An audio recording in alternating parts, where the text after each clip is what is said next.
Hey everyone, my name is Andrew Davis and you're watching Conversations in Pop Culture, brought to you by my sponsors, Mixam Printing, the smarter way to print. Because I know printing your creative project can be confusing and stressful, but Mixam is here to make it easy. From their instant code calculator to let you get as many codes as you want for free, to their 24-hour customer service support, Mixam is here to make sure your printing experience runs smoothly from start to finish. And right now, you can choose from a range of premium printing options and materials, and the company has also printed many successful Kickstarter campaigns, including the person who's actually started joining me and is actually going to be interviewing me. And they offer services in the United States, Canada, Australia, and the UK, and Mixam can print and reach your audience anywhere in the world. So if you're ready to print smarter, not harder, head over to Mixam.com. And right now, listeners of my show can drop my name, Andrew Davis, in the message tab of a current order to get a 5% discount on their first order. And every percentage point counts when you are funding a Kickstarter, whether you're $100 over, $1,000, or $10,000 over. So again, that is Mixam.com. Again, type my name, Andrew Davis, in the message tab of your current order to receive a 5% discount on your order. And also, I am sponsored by BCW Supplies. So feel free to use Pop Anime Comics to get 10% off your order. Just type in Pop Anime Comics in the coupon code at checkout. You get 10% off your order, and you can keep using that code whenever you order your bags, boards, long boxes, short boxes, you name it, whatever they're selling, you keep using that code. And so without further ado, I'm just going to hand it over to Ben because he's interviewing me, and I don't know what he has in store, so have at it. Well, thank you for having me, Andrew. I want to start this off by saying my experience with Mixam has been fantastic. So I just want to give another shout out to those guys. They did a fantastic job with my comics. They look beautiful. They all came in perfect condition. And I have one to show off right here. It looks amazing. And they did such a beautiful job. And there were some things that I didn't know because this is my first time ever kickstarting a comic or publishing in any capacity. And they made everything real easy to understand. They sent me a couple of emails asking me to clarify some things that I wasn't sure of, I didn't know shit about. And just in general, they're a kick-ass company. I have seen some people who have been complaining in the past about like orders coming in looking a little damaged and stuff like that. I just want to be clear, like as a someone who runs my own business, things go wrong. That's not reflective on the business. If you get repeated problems, then that's something to address. But if you get an individual issue, just talk to the company. So I was just watching a Zenoscope, live stream, and they were selling some books cheaper called non-returnables, and they came up a little bit dinged and banged, but the entire batch came that way. Right. Sometimes you just have a bad batch that is printed versus a company that messes up. It could just be that for whatever reason, that day, that run or whatever just had a bad batch. If you're having the same problem 2, 3, 4 times in a row, and I get it that if you're indie and you just funded and you just had your books, I get that could be a very frustrating experience because you're working on a budget and you're not a big company that's pulling in $100,000 on every single month on books. So, but sometimes things happen. Yeah, I get the frustration. I definitely do. It happens to me all the time. Where I go to a store, I don't get the experience I'm expecting, and I go, I'm never coming back here again. But after that sober second thought, I think about it, and I'm like, maybe they were just having a bad day. I know how it is, So anyway, I just wanted to say my experience with Mixam was fantastic, and I will continue using them, and I'm going to use them for Apex too, and I'm probably going to use your promo code. I'm not going to lie, because I'm poor. hey, you know what it is? I need the sponsor. Sponsorships are hard to get. And anybody who says the sponsorship is easy is full of it. True enough. So I wanted to start this off by thanking you. You were partly responsible for me becoming a published comic author, and Apex wouldn't exist without your help. And I really appreciate you taking a chance on somebody you didn't know just based on, Chuck Pino giving you a text message. So yeah, pretty much. I know how this goes. So I appreciate it. And you definitely, I saw a boost in backers after I talked with you. So it wasn't just your platform. You're a great interviewer, man. And I wanted to return the favor. So I don't know how often you get to talk about yourself to your own audience, but I noticed that when we talked in the past that you're far more focused on the person you're talking to than you are on yourself in general. So I wanted to flip the script a little bit and give you a chance before the year's over.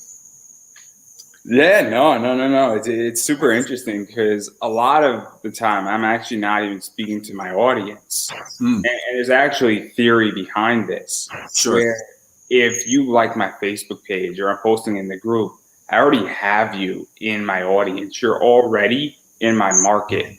When I go on other people's podcasts, I'm looking for people that I don't know because Right. I'm trying to bring people into my tribe. And I take a very different media approach where I don't need to bolster all my Facebook fans and all the people in my Facebook groups I'm a part of. I just posted legitimately an hour ago into 50 or 60 groups an interview. And I know that interview is going to do 200, 300, 400 plays. So I'm not concerned when I'm posting in my groups. I'm saying, how do I find somebody who doesn't even know I exist? And that's why I'm on somebody's show tomorrow that I don't even know. And so it's weird for me because I don't I should be talking to my, I guess, my group and my audience, but that's kind of where my theory goes on a marketing level. It's just, where am I going? Because I'm trying to grow the tribe and grow my audience versus bolstering my audience, because I feel like I have my audience and my drop off point isn't that significant, where my page is growing slowly. My platform is growing slowly. Now, I'll be the first to say, can it grow faster? Sure, but there's also a hell of a lot more competition. But that's my logic at the very least. And I'm different than maybe other people because I think of this more of a marketing problem than, because I don't know how to say that anymore. Yeah, no, I think your approach is unorthodox, but I don't think it's necessarily wrong. I do notice. So the lens that I look through a lot of this stuff is as a musician, because that's the thing I have the most experience with in terms of like audience building and like connecting with strangers, is getting on a stage and like making a lot of noise and seeing if people clap when you're done. My experience has been, there's certain people that you want to talk to in each venue that you play, but it's not necessarily the people that you might think. So if someone comes up to me after my set and says, man, that was awesome, like you guys are really amazing, what's the name of your band? I'm polite, I'm congenial, I give them all the information that they want, but I'm not necessarily seeking their opinion or looking to get their interest. The people I want to get are the bartender, the sound guy, the other bands, because they're the circle that I'm going to have to surround myself with.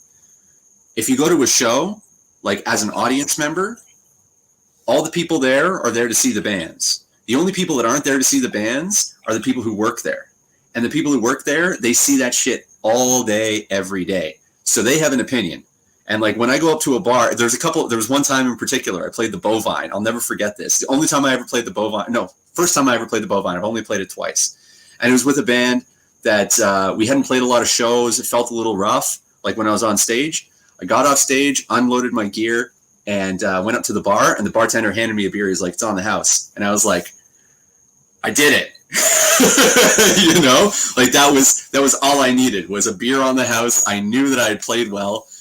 So I think your approach is similar to mine in that regard, where I'm not overly concerned with keeping people interested. I'm more about finding people who might not know about me that are interested and that are engaged in the same material. There's only certain people I need to speak to in reality. So there's certain people who are more than influential, give me a lot of credibility in a lot of spaces. And if you go through my list, I mean, I'm going to be hitting, I think my 400th interview in probably the next 2 months, I think. Congrats. In 9 years. And if you go through that list, who I have on my list, it is a resume for a resume. So I drop certain names in wrestling, I instantly get access. I drop certain names in, the comic world, I get access. And while, and I don't know in certain circles that helps, in certain circles it doesn't. But then also I can pick whoever I want to interview too, and I have this ability to find people before they become big. And so I figured out how to balance my entire interview list really, really efficiently. And so that's the other thing too, is that I'm using other people's networks. Yeah. And so I use name recognition to drive traffic. And I've been doing that for a while now. And I mean, That's a really cool idea. Someone should try that. Maybe show up on other people's podcasts and interview them or something like that. Use their networks. It's a good idea. Yeah, right. Hey, so I'll explain how this started because it's actually very interesting. Sure. Actually, before we get into that, I have a question for you, because you have probably the broadest knowledge of like nerd and geek stuff of anybody I've met. Like everybody I know has a niche. You know what I mean? Like even me, like I'm a writer, but like I like sci-fi, I like fantasy, I like comics, and I like philosophy. There's a lot of things like biographies and history and stuff like that I don't know. You're like kind of, you got your finger in all the pies. What brought you in here though? What do you mean? Like, what brought you into like interviewing and podcasting and like what? This is a great story. So before all this is that, and I'll go right back to where my core. When I was like 5 or 6, I was an anime guy. Okay. So I was watching a lot of anime. Didn't know what anime was, just watching it. Right. Watching things like Dragon Ball Z, Gundam, and then was reading a lot of manga. You know, as a high schooler, obviously I was a nerd in high school, the outcast. And then, you know, I just got more and more into it. And then I got into comics because right across from the manga aisle in Barnes & Noble was the graphic novel section. So I didn't read comics, I read graphic novels. Right. I didn't know what a comic book was until I was in college, which is, so I knew what comics were.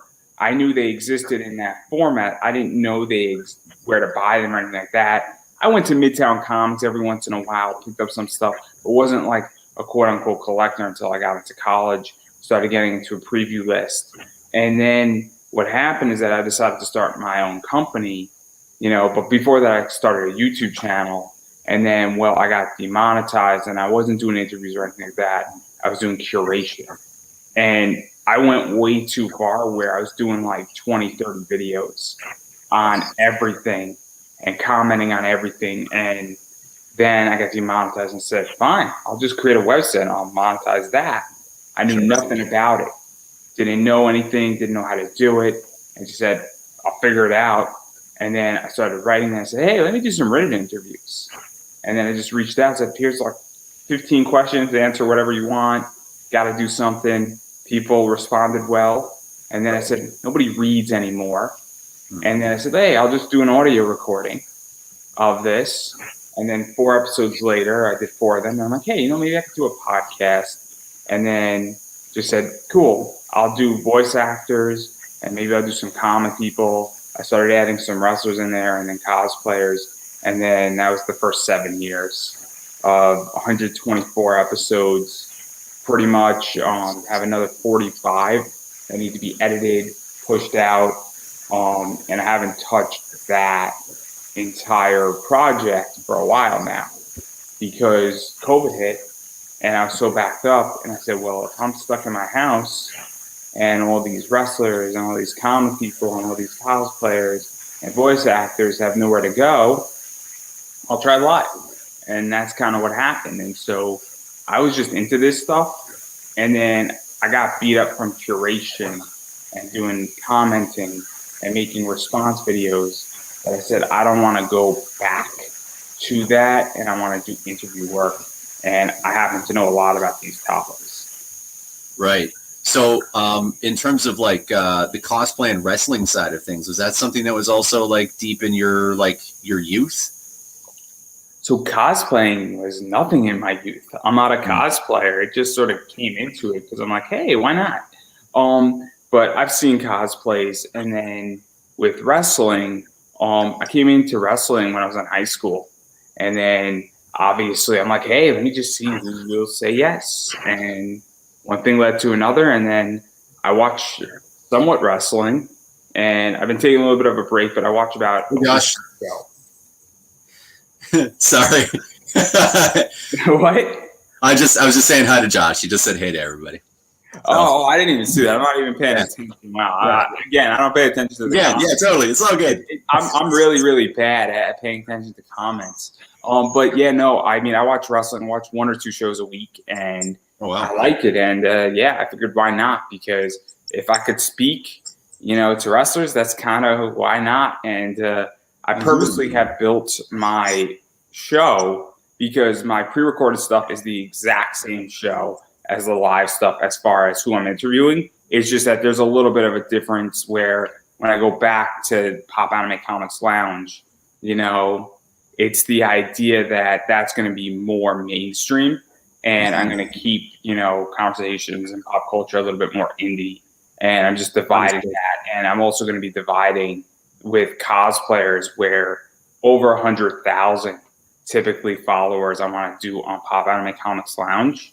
And I want to do under 15,000 on conversations in pop culture because they hit different markets and they accomplish different goals. Right. And so obviously there are 2 different products. Sure. Yeah. Hopefully that answered the question. Yeah, you did. So what's the difference between mainstream and indie to you? Because I think everybody has a different definition of the difference. So mainstream is DC Marvel. Comics is the easiest to deal with. Mainstream is DC Marvel. You can make the argument that Image is in there to some degree. Yeah, that's debatable. I mean, Brian K. Vaughan, you cannot say is indie. You cannot say Fiona Staples is indie. This is why I was interested in asking you, because to me, the debate is, to some people, the debate is about the platform, and to some people, the debate is about the audience size.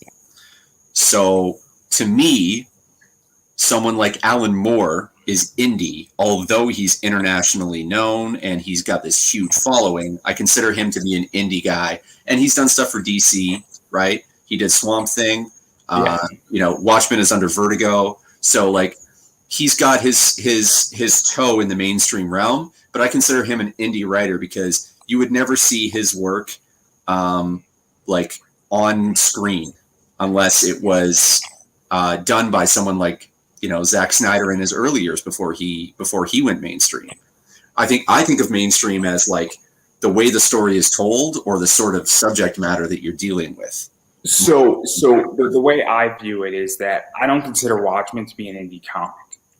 Okay. I consider Lost Girls by Alan Moore to be an indie comic. Mm-hmm. So I think it also depends on the book. I think The Walking Dead, as far as The Walking Dead is technically an indie comic. Technically speaking, it's creator owned, but it's also mainstream. We cannot say that The Walking Dead is not a mainstream book. If I go up to somebody who's not a comic fan and say, hey, I just read The Walking Dead, it's a graphic novel, be like, I know The Walking Dead. If I go up and say, hey, do you know what Saga is? They're not going to know what Saga is. Fair. But then again, you go back to something like, I think Mark Miller. I think Miller World. I think it's Mark Miller, right? Yep. So you can make where people know Kingsman, but Kingsman is definitely more of an indie book. Where it gets tricky, but I don't know where you place Scott Snyder, because Scott Snyder gets complicated at that point. I like Scott, and this isn't a dig at Scott per se, but it gets complicated. And the reason why I bring up Brian K. Vaughan is Brian K. Vaughan has done stuff for DC, I believe. He's done stuff for Image. He's done stuff, I think he did Y the Last Man. He did. And then you look at the artist on Saga, Fiona Staples. She's done stuff for Archie Comics. She's done stuff for other people. She's done a lot of variant work. And so it gets tricky because I guess maybe mainstream and indie aren't the right words. Corporate versus non-corporate might be a better definition. Sure. Where you could look at somebody I'm trying to think of somebody who's not corporate but is worth bank. Alan Moore is not corporate. Is a good way to put it. Alan Moore is probably getting paid a lot of money, and he's probably made a lot of money in comics. Sure. I don't know if that might be a better definition. Yeah, that makes sense. Who's the guy that wrote? Do you know Black Science, the comic Black Science? I know the Black Science. Is it Terry Moore? No. Shots thrown out, Put it on my shelf. Just give me 2 seconds. I'm just going to look at the artist. Rick Remender. Rick Remender. So he's a guy that I consider to be straddling both worlds because he's done some mainstream stuff for Marvel, and he's also, but like the reason I know about him is because of Black Science and Low, and there was another comic he did recently that I really enjoyed. Same with J. Michael Straczynski. He's done all sorts of interesting stuff. He did this one shot. It was like a 5-issue. It was a detective dealing with demonic possession, and it was just 5 issues. It was beautiful, and that was it. And it was an image, but it was very. J. Michael's complicated though because J. Michael did Sense8, and now you start getting into a whole different thing. And you know, I understand that jumping to film, and look, I want people to make as much money as they possibly can, and I don't have a problem with people making money. And I'm going to say it this way, and I don't think it needs to be said, but it's the idea that, you know, just because you're a corporate guy or mainstream or however people want to define it, doesn't mean you're a bad writer or a good writer. It doesn't mean you're right or wrong. Right. It's just that figuring out where people belong in what boxes doesn't mean you can't move out of boxes, and it doesn't mean anything beyond just where you stand as far as your business mindset in comics is, or even if you want to play by your rules or somebody else's. And that's the key. It's the worldview. It's, do you want to work for someone else because it will get you where you want to go, or do you want to get there on your own steam? To me, that determines the difference between mainstream and indie. And I don't think that there's a right and a wrong. I'm definitely a person who's interested in pursuing my own goals and getting there my own way. But I know that like I'm choosing a harder road. I can't not do it. And it kind of bugs me. I really wish that I could. I'll ask you. Just be like, I'll just play the game, but I can't do it. You know. So this is how I view it: is that if somebody said, "Hey, we want to license your podcast out, and we want to set rules for the next 3 years with you, but we're going to pay you a lot of money to do it," you know, this is where this gets really interesting because somebody says, "Hey, I want your platform. I'm going to put certain rules, and we're going to have a 3-5 year deal in place." Well, I might take that deal because I have bills to pay, and then off of that, you know, if all of a sudden I'm getting paid $1 million, and to run the show costs $200,000 for 5 years, all of a sudden I'm up $800,000, and now I can live off that $800,000. Or what if my show doesn't require all my time, and then I can do a little writing on the side on a whole different thing, or I can do consulting in this space, and then now, once that contract's up, I can go in whatever direction I want to go.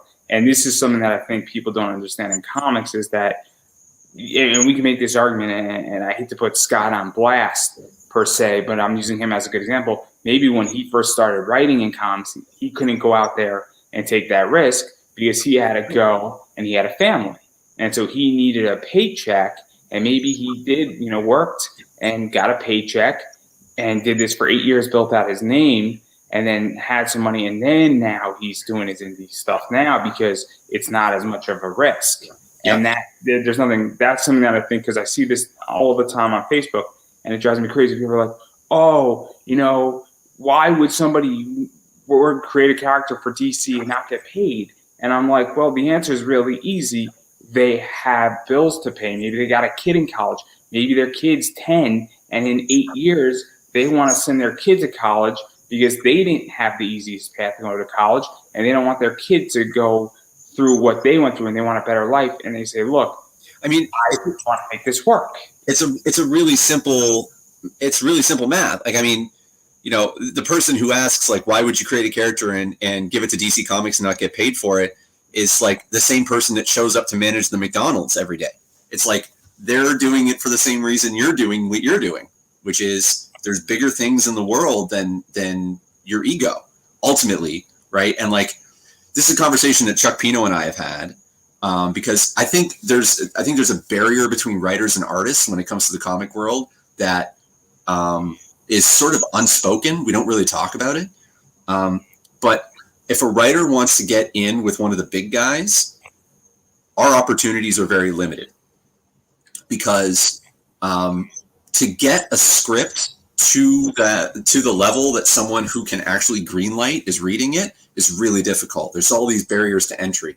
But if you have good art and you show up to a convention and you go, "This is my Spider-Man," there's a chance someone's going to go, "That's a really good Spider-Man. You should." So I'll give you an even better one. It's even easier for cover artists because if all of a sudden, I'm a big Zenescope fan. There's no anybody who knows me.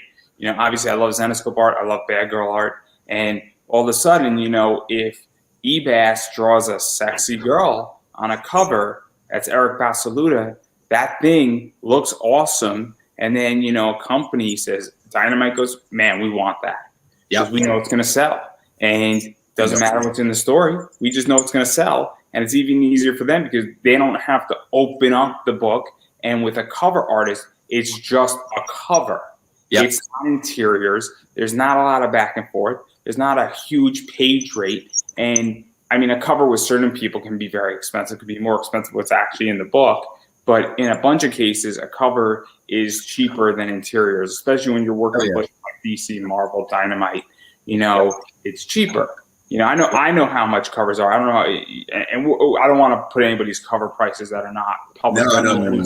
Prices are probably not. By the page, the cover is more expensive in general, but you're only paying for one page, so it ends up costing you less in the long run than for paying for a 24-page comic, or more, right? 24 is kind of the low end, but for me, it's like, because the barrier as a writer is you have to find someone who wants to read it, who likes it, who wants to tell their boss. You don't have all those challenges with art. The problem with artists is that there's so much art that it's really hard to be noticed. The problem with writing is it's so hard to get a cohesive story that has a beginning, middle, and end with like driving emotion and like good motivation and that kind of stuff. The parts are so much more complex. I'm not trying to denigrate artists. What artists do is amazing. I can't do it. I can't draw to save my life. But the thing is, when you're done the art, you just show it to someone, and in 10 seconds, they either like it or they don't. The story's not quite that simple, and that's the challenge. So for like what Charlie and I say is like, if DC or Marvel read one of our things and was like, we think you'd be really good on, say, Daredevil, or we would like you to do a new run on Suicide Squad. The answer is yes. Like, yes, no problem. I'll figure out how. Just to have my name on one of those books is worth it for me. Oh, I mean, there's some that might be coming, and I might be doing it for free just because my name's going to get on something, and it'll just be a cool thing to throw on my resume. I don't really care about the money because I understand the long run. People say don't work for free. See, I'm the opposite. I got no problem working for free when there's real media and there's real push behind it, because I understand what value looks like and I understand certain things. Well, I think there's different kinds of currency, right? So like money is one, but there's also social currency. There's also the currency of completing something. Like your resume is technically a form of currency. You might have done a lot of volunteer work. That's going to help on your resume. Just because you didn't get paid doesn't mean it wasn't worth your while, right? So like it's a matter of balancing your priorities. Well, also for me, it's a little bit different because I haven't produced the comic yet. So for me, what it is that I haven't produced a comic yet, but I've interviewed a lot of comic people. I'm obviously on the business side of this stuff. I deal and buy and sell comics, and I have a pretty good idea on what to buy, what to sell, what's going to do well, what's not going to do well. I know when a story sucks. Down. In the first 10 pages, I can pretty much tell if the book's going to do well or if it's going to do bad. Mm-hmm. And there are books that I'm not a fan of, and I'm like, this first issue was a complete waste, and this series is going to burn down and be rough. And I'm surprised it's going to make it to 6 issues. And I don't get it. And I'm perplexed by it. It's very rare that I can't write a review on something like that. There's been one book that I couldn't write a review on, and it was Man-Eaters. I legitimately did not understand Man-Eaters by Chelsea Cain. And I like Chelsea Cain as a writer. Mm-hmm. I like Mockingbird. I thought Mockingbird was a fun book. I just thought Man-Eaters was a disaster. and I didn't get it. I didn't get the concept of it. It was a core issue where it was just, to me, very sloppy.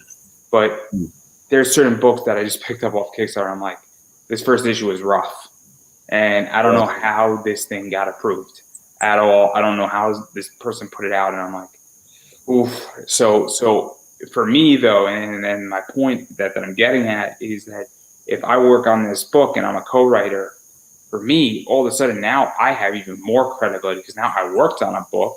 I've done a bunch of interviews. I actually sell this stuff, and I know exactly what I'm talking about from start to finish. And I don't know how many people in the industry at the moment have legitimately podcasted, have bought and sold comics, are probably in the next year, I'm probably going to be booking a cover and possibly buying a variant and then working on a book and then, actually talking and lecturing about business stuff in buying and selling comics and understanding the complete business side. Mm-hmm. I don't know how many people have done all of that stuff. And when now, once I get certain credits in my repertoire, all of a sudden I have a lot more credibility and it's a lot harder to attack me because I get attacked when I say, hey, look, I think the comic market is oversaturated on a business level. And I get attacked by people who run variants and Kickstarters for that. And they openly attack me. And some of these people, it's in a little bit of a jest, but I could tell they're not happy. But all of a sudden I wrote a comic book and it had variants. And now I'm actually helping that Kickstarter or that Indiegogo. And I can direct where it's going because I understand the audience. Right. And a lot more credibility. And I can legitimately build a business off of that. So when you say that the market is saturated, in what respect do you mean? Because I find that for my own part, I feel like in terms of the stories being told, we've lost diversity, but we've increased the amount of books that are being produced. So I don't know if we've lost diversity. I'm going to challenge you on that a little bit. Sure. So I think you have to go looking for diversity. I think you have to say, hey, because I have found, and I'm going to be politically incorrect, I have found more, black books. I have found more LGBTQ books. I have found more books where people are writing about who they are from a representation position. Sure. Sorry, I don't mean diversity in that respect. I mean, then I misunderstood completely. Yeah, I mean in terms of the way the story is being told. The stories tend to be very simple in approach. There isn't a lot of complexity or a lot of I like stories where I like the tilt of the head, as I like to put it, which is when I'm reading a book and I read a couple frames or even a novel where I'm reading a few pages and then I get to a point where I'm like, what just happened? And then I have to go back and kind of read it. I'm like, oh, that's cool. I like that. I don't notice that happening as much. I feel like there's a lot of, I hate to put it this way, and this is nothing against writers who are working on their craft, but I do feel like a lot is spoon-fed now, and people aren't, the passive engagement that has been developed through digitization of the world means that people aren't as committed to finding a good story. They want it handed to them. And it's affecting the craft. It's very, very interesting because I have found a few things that have happened. So obviously, I don't know if I need what the fuck just happened moment, but I need witty writing. That's what I need. So one of my favorite stories is The Court of the Owls run with Scott Snyder and Greg. And I can't say Greg's last name. It just doesn't work. But everyone knows who I'm talking about. Because the way they did that, where the Court of the Owls, sorry to spoil it, they're living in between floors, and that's what owls do. They legitimately kick things out of their nests. Owls are not nice creatures. I'm letting everybody know, and it's so brilliant because they find another bird's nest, and that's what the court did. It's so witty. It's great. That, to me, is not spoon-feeding, and that's a very sort of linear story in a lot of ways, but it's so witty. It is so intellectually done on so many levels. See, that's what I'm talking about, where there's layers to it that you can kind of explore depending on what you're looking for out of your story, and you can come back to it and find new things. What I think is happening is that I think people are trying to punch up. I think people are trying to write and And I think that, people also say, look, how much, and I'm going to say something, I'm trying to figure out how to say it because it's actually super interesting for me, is I think people just say, look, is my audience going to keep paying attention? Is my audience going to stick around for 6 issues of a witty story? Because when you're on Kickstarter, and when did Apex, I'm going to prove a point. I'm going to make it sort of a little bit at your expense, but I think it's going to prove a point. No problem. I have thick skin. I'm down with it. When did Apex 1 come out? Because I have a copy book, but it's filed downstairs in my basement. I'm going to go get it, but I'm lazy. Yeah, no problem. It funded in May, and everybody had their rewards by August. So you I think you know where I'm going to go with this. Is that when's Apex 2 going to be on Kickstarter again? When the art is done. But you know where I'm going with this, where it's going to be sometime in 2022, right? Yeah, definitely. So I'm not beating you up on this, but it's the idea that when you're writing something on Kickstarter, you almost have to keep it simple so that people can jump in when you're in between, because I don't know how many people can run a Kickstarter every 3 months. And I know people try, but it is hard to run a Kickstarter. It is hard to run 4 Kickstarters a year. And people who do it, it's intense to do that. And so that's the problem, I feel, why things have to be less witty. Now, I also think people have lost the ability to write in the last 20 years. I think that's a big issue. I have a hard time finding things to read as far as novels at this point and information, because I'm like, look, I've read all the great sci-fi stuff. I've read a lot of great biographies. I mean, it's weird for me. And even the biographies that I'm reading now, I'm reading a lot of musicians' biographies. And in 2 weeks, I'm going to get the Dave Grohl book that just came out that I'm super stoked for as a gift. Hey, Barnes & Noble has signed copies, guys. And he signed it. It's an awesome book. And I got a Nick book, too, that he wrote. I'm going to be reading those 2 books in like a day and a half. They're not difficult reading, though. But that's the thing, too, is that it's an art that I think is lost. And how many people, I mean, the only person I know who's doing like a 30-issue series is Ed Davis. And that's the immoral error. And that's the other thing, too, is that Ed's work is a little bit more witty because he has a lot more room to maneuver. Right. Totally. So it's like you need a level of perhaps financial freedom to be able to reach that creative level. I mean, look at what I'm doing on my show. Look, I don't know if I'm witty. I don't know. But again, I'm just having conversations. I put effort into it. I actually do my homework into all this stuff. And we're having conversations. But my goal is not to be witty. It's to have a conversation and do an interview on this show. Precisely. To get information. And it's actually to dive deep into questions.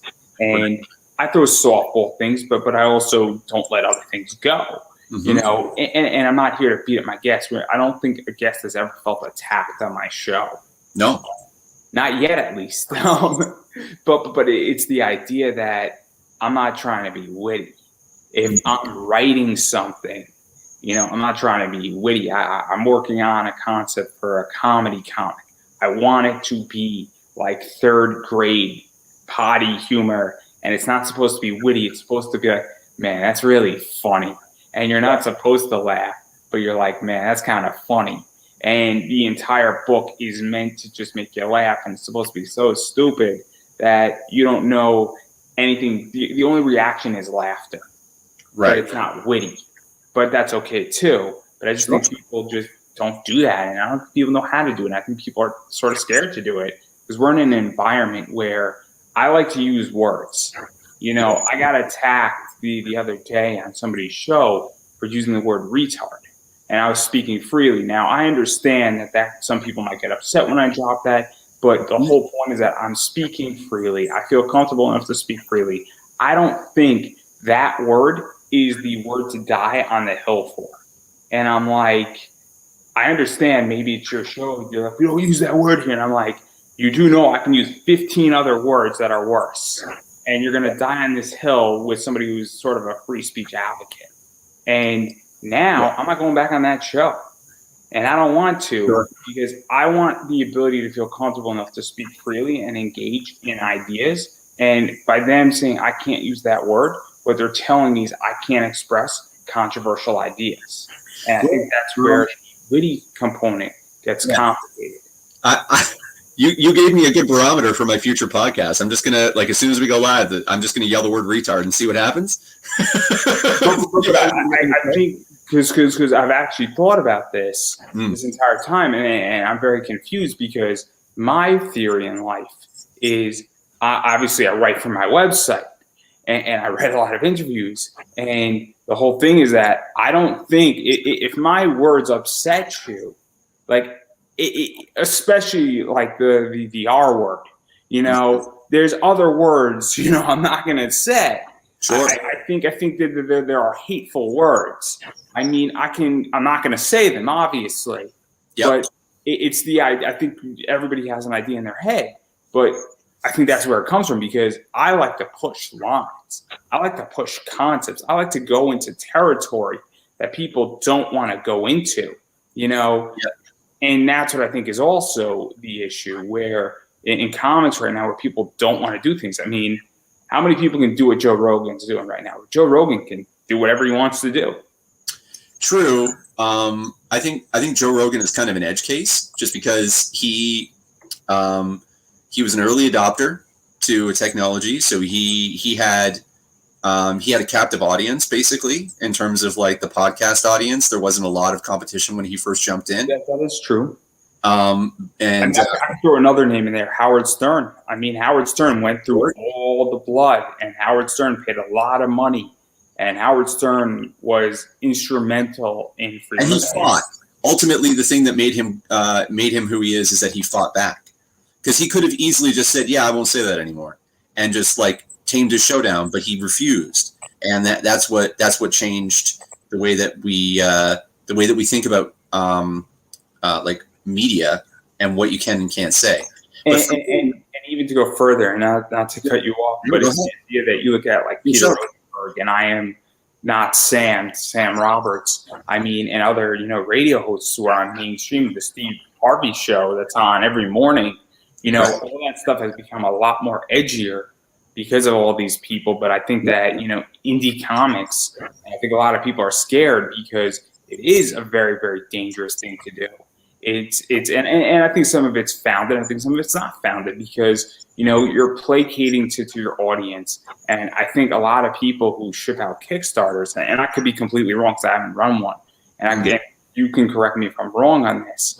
Well, I've only done one, so I'm not exactly an expert, but how many people do you know? How many of your backers do you actually know and met and engaged in person? And know what they think and how they're going to respond. Because that's the thing. So I personally have the luxury that I could do whatever interview I want, and I'm not concerned because my overhead is so low that for $250 I can have just a blast doing this. Obviously, I'm now thinking like a business a little bit more, but I also am of the camp saying, look, I'm going to do my show my way.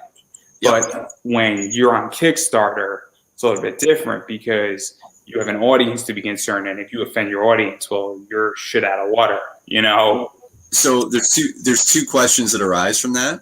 The first question is, who is my audience? And the second question is, what do they want from me? And like ultimately, I again take the music approach with this. And that's why I approach my Kickstarter as like, I assume it's going to fail. With Apex One, my assumption was I am not going to fund.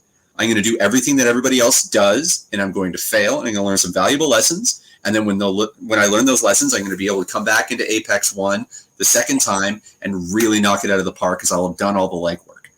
It turned out that it worked out, and I still learned a lot, and I'm definitely going to apply all that stuff to Apex 2. I don't feel like I wasn't like, damn it, I didn't fail. This sucks. But like for me, the way I approach it is I've never been interested in making music for the crowd. That's not, and more importantly, I don't think the crowd wants me to do that. My impression of art and creativity is the average audience member has no idea what they like. They really don't. They know it when they see it or when they hear it. Right. And so like what my goal is to produce something authentic and real and as close to me as I can approach and by me, I mean not the ego, because the ego wants me to serve the people so that they go, this is amazing, thank you. And then I'm going to try and repeat that formula. You don't want to necessarily do that. What you want to do is you want to find what message you want to deliver and deliver it in as honest and authentic a way as possible. And if you do that right, the audience will find you. You don't need to find them. And like, to me, like, I found that this has worked with music. So the kind of music I make, I've discovered, is for musicians. I make like rhythmically complex stuff, and the people that I play with are in that same vein. And so when I play a show, I have people come up and they're like, that was super cool. And then I go, what instrument do you play? And they always play an instrument. It's very rare that any of them are just passive music fans. And they gravitate towards that stuff. And I make art the same way. Comic books. I want to make comic books for comic creators, and for people who are looking at the edge, who have read all the cool stuff that DC and Marvel have done in their time, and they're looking for something new, something fresh that they haven't read before. Now, I fully appreciate when someone wants to, put a little shine on the same old wheel and spin it down the street. That's totally cool. I will read that too, and I love that stuff. But that's not what I want to create. And I want to find my own audience. You know what I mean? And I think you want to do the same thing. So, like, if someone says you can't say that, what they're saying is you can't say that to me. And that's fine. You don't have to listen. You don't have to participate. You can find your own tribe and do your own thing. But it's my house, so I'm going to invite the people that I want into my house. You know what I mean? Yeah, so what I find is that I'm coming into the way I run me is that people are in and watch my show for only two reasons. Either the guest, or they want to see how I handle the guest. And they're there because most people, it's not their first interview. It's very rare that it's somebody's first interview, but it's happened. I mean, I've had people who haven't done an interview in 5 years doing it, and a bunch of people watched it. They're like, oh man, this person hasn't been 5 years. How did you do this? And people ask me questions. And depending on who asks me a question and how they ask, I answer or I don't. I'm very, very open about that because it's also about intent. When people ask you questions on... That's the key. The key is intent. You can tell when someone's setting a trap for you, you know? Or you can tell when somebody wants to be your competition. I've had people say, hey, how do you get wrestlers as interviews? And I'm like, you run a wrestling interview show too. Yeah, you did your homework, right? Like, I know what your show is because I actually watch other people's shows. Right. I have an aside, but my favorite thing on Facebook and Twitter is follow me and I'll follow you. I follow them, they follow me, or they follow me and I follow them back. And then a week later, they drop off. And I'm like, why would you do that? Don't you want to watch your competition? Right. I love to watch my competition. I want to know what you're doing. I watch my competition. I spend at least 10% of my time watching my competition. And I'm like, you guys are doing okay, but I see where you're failing. I see that this isn't refined. There's a reason why I spend 3 to 4 hours building out interviews. I mean, this is all intentional, and people say I'm crazy, but there's a reason why I push things out. There's actually a reason why I engage in social media. There's a reason why I've set things up. There's a reason why I do things a certain way. And when I'm creating is that I know why people are there. They're either there because I'm asking interesting questions, or they want to see how I'm going to ask a question, or my approach to something, because I try to dig and I actually ask legitimate questions, and I know my guest. Like when Chuck was on and you were on, I knew exactly what your book was. I actually read your book. I have a form now that I say, send me your book. Every interview that somebody actually sends me a digital copy of their book is about 13 to 14 times better than when somebody doesn't send it to me. Right. Which is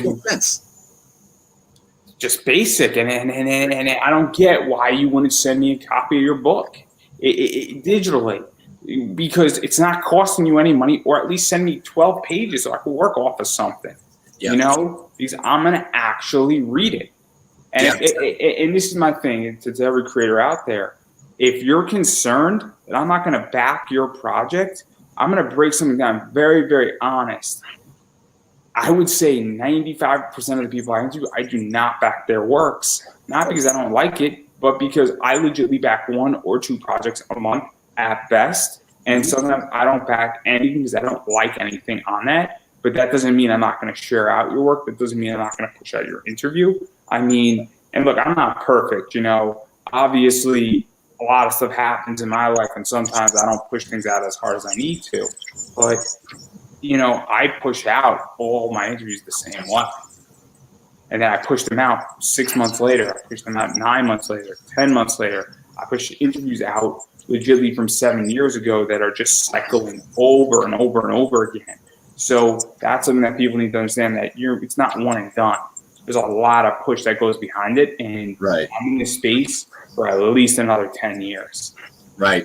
That's the thing, is like you and I will sit down and chat. And for me, it's like, oh, that was a great chat, end call. And then I go on with my life. And the back end is all you. And the promo is all you. This is your platform. You're responsible for it. And that's the other thing about like Kickstarters is like, I had so many friends. My mom, this is a great story. So my mom tried to back my comic and thought she did, but she didn't. And when it came to the end of it and I was looking through my backer list, I texted my mom. I was like, hey, I just noticed you're not on the backer list. Were you able to back my comic? And she goes, no, I'm so sorry. I totally couldn't figure it out. And then it slipped my mind. And I'm like, I feel like such a bad person. I was like, it's fine. You're getting a copy anyway. Like, at the very least, everyone else who gets a copy, you're responsible for that, Mom, because I'm here because of you. So like, I don't need your money. It's not about that. It's just more for me, it's, I want to support the things that I can support, not necessarily all the things that I think deserve it. Do you know what I mean? So I'm interested in that too, because I have back projects that I didn't really think they were that good.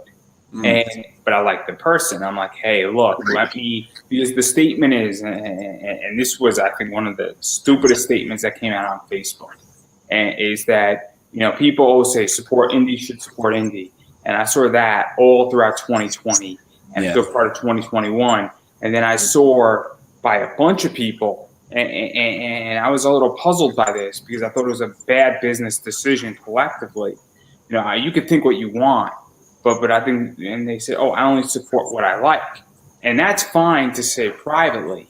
But if you're running a Kickstarter asking for money and then you say that and you have a Kickstarter running in a week, really?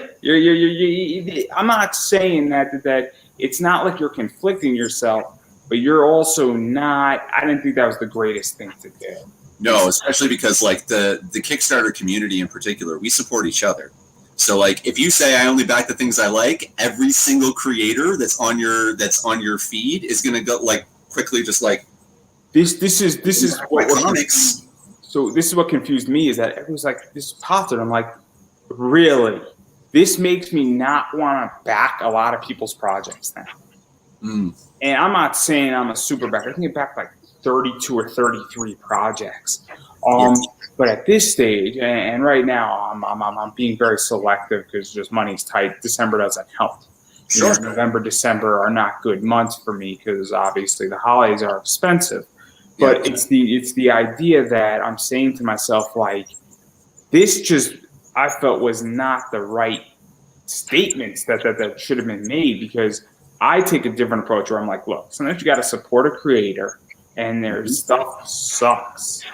You know, no offense to anybody out there, but your first book statistically is going to suck.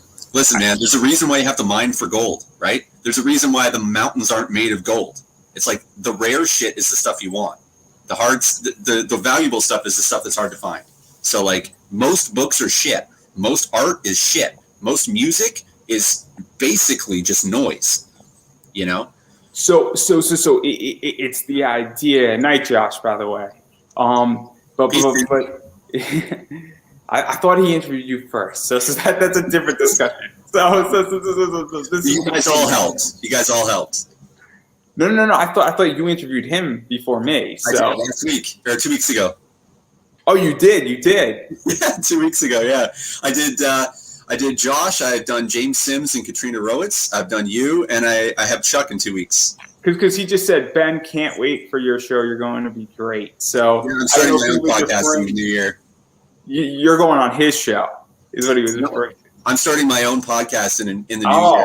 It's not even an interview thing. I'm not stepping on your toes. I'm not going to the comments. That's not what I'm saying. What I'm saying is that there was 10 different ways I could have read that comment. Right, totally, yeah.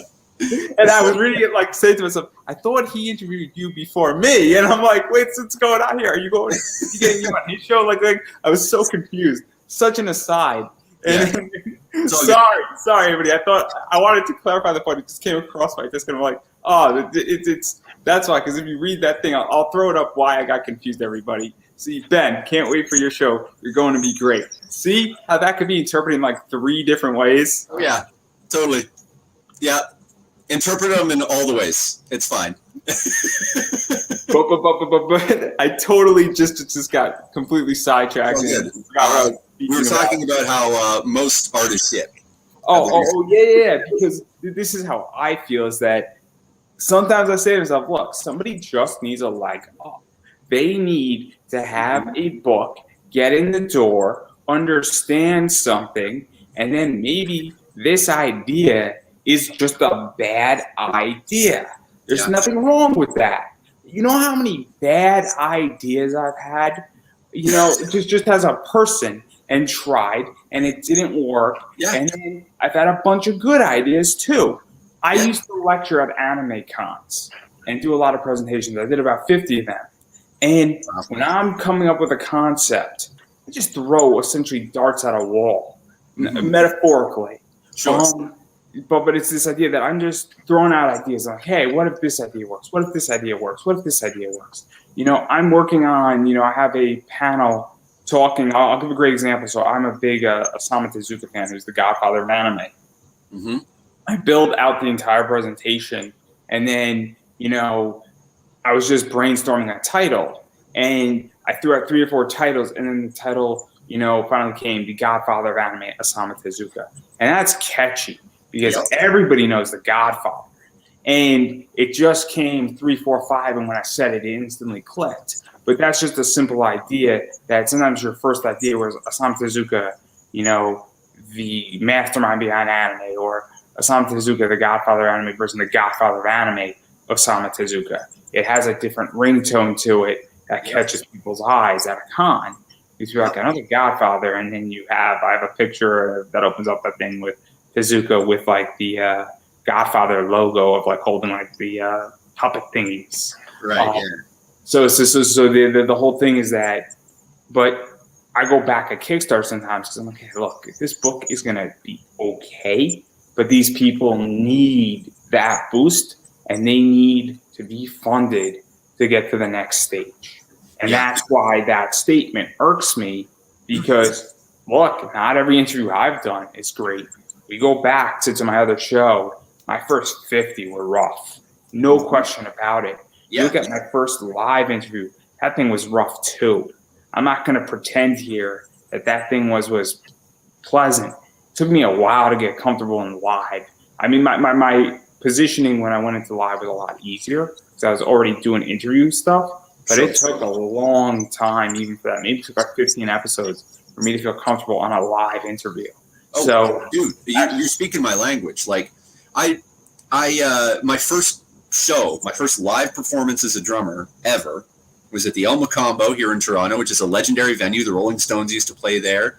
It was like a big deal for me to be able to play the Elmo. I showed up, bands are playing, I'm getting my gear ready because we're about to go on stage. And I look on stage and I go, oh, where's the snare drum? And the rest of my band looks at me and goes, you didn't bring the snare drum? I was like, no, I didn't know that's supposed to be part of it. And they were like, of course it is. And I was like, well, it's not an of course. It's my first time. I don't know.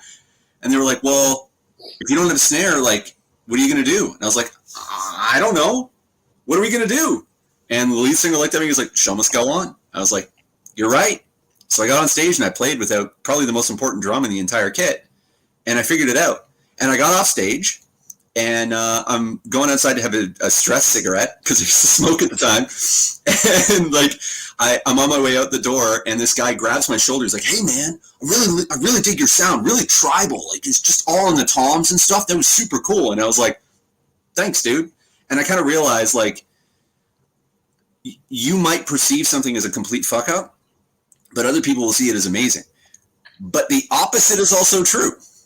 Sometimes you'll think, I completely nailed it, and everybody is looking at you like, you think so? Like, I don't know, man. It's true. I mean, we can make the argument that my Wednesday was completely nailed, but Wednesday had nothing to do with just this past Wednesday. Because sometimes you also just get lucky.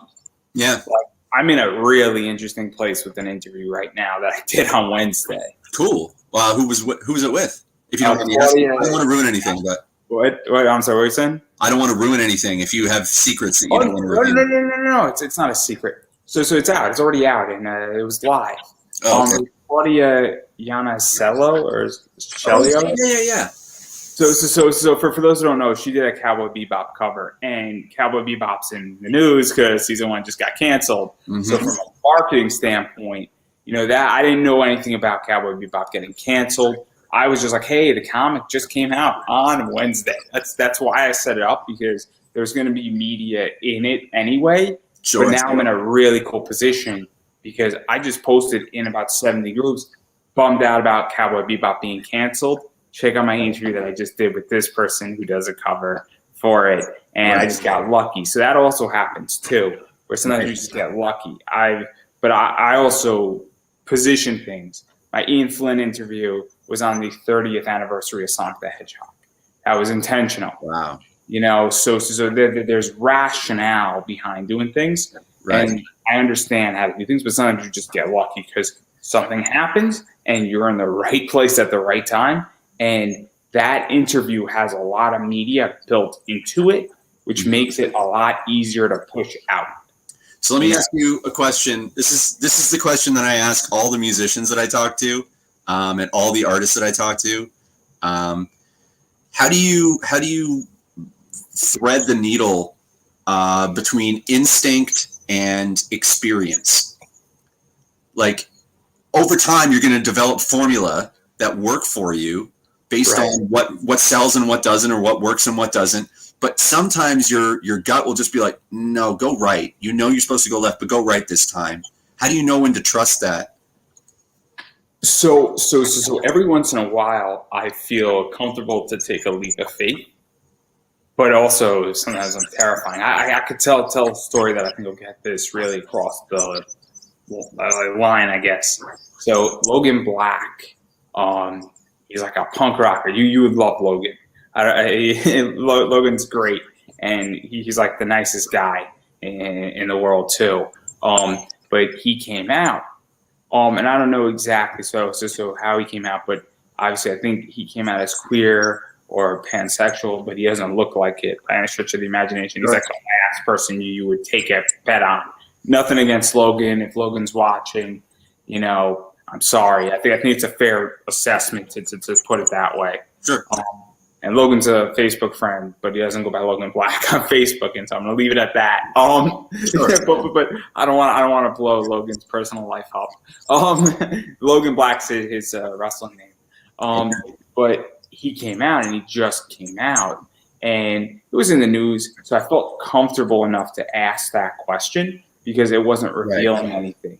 But then I sort of took a gamble on Billy Dixon, where we were entering, where Billy sort of came out very publicly and made a very dangerous statement in wrestling.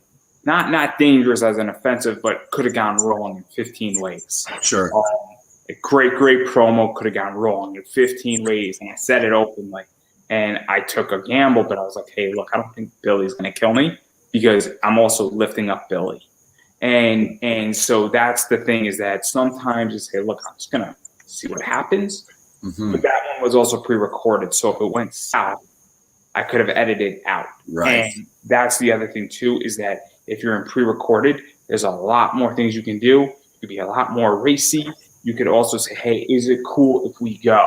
I had Chuck Dixon on, and I don't want to get too political, but Chuck Dixon wrote Clint and Cash, the graphic novel for Breitbart.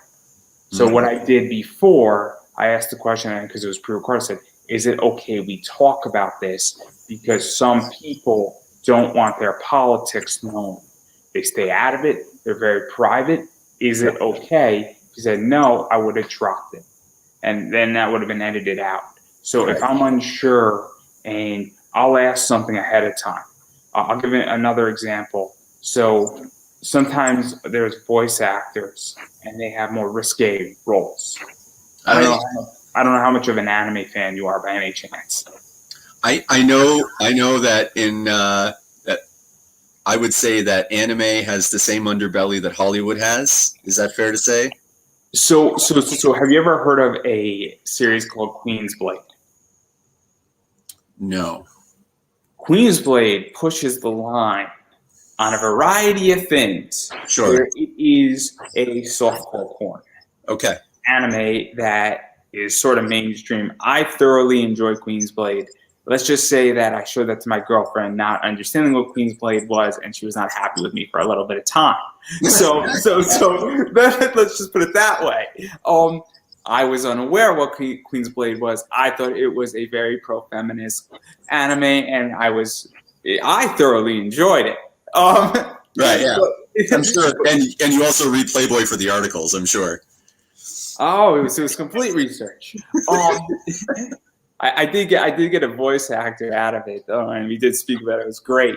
Cool. But I asked, saying, "Is this okay to talk about?" She's like, "I would rather not talk about it." I said, "No problem." So that's the other thing too, is that if you know you're going into controversial territory, that's something that you do, and especially if you do your homework, if you came in and I've been on shows where people have no idea who the fuck I am, and you're asking me weird questions about things, I mean, it's kind of my life, man. I'm doing it right now. like I know things about people's personal life that I'm interviewing. I'm not going to go and ask them about a question. Now, Chuck has told the story about how he had to snap his wife's toe back in. I think that's a fair question because he told it publicly. Yeah. And so if I'm asking a question that's dealing with pain, I don't think Chuck's going to mind me saying it. He told that story publicly. But there's things like, so Chuck, how's the divorce going? Like, that's definitely not just where you go live. You know what I mean? Unless there's somebody's divorce is very public. Sure. Or you could say, hey, is it okay? Is it okay? Right. Totally. Or for instance, if somebody died, so Raven Gregory's past is known about his wife, and we're talking about Karis. That's okay to talk about. Mm-hmm. It's okay to talk about that because Raven's okay talking about that. I'm not going to go and start talking about somebody's personal life, Right. So certain people know certain things about my personal life that they know not to bring up. And they just know that I'm just going to say, I can't talk about it. And it's not going to make a good question.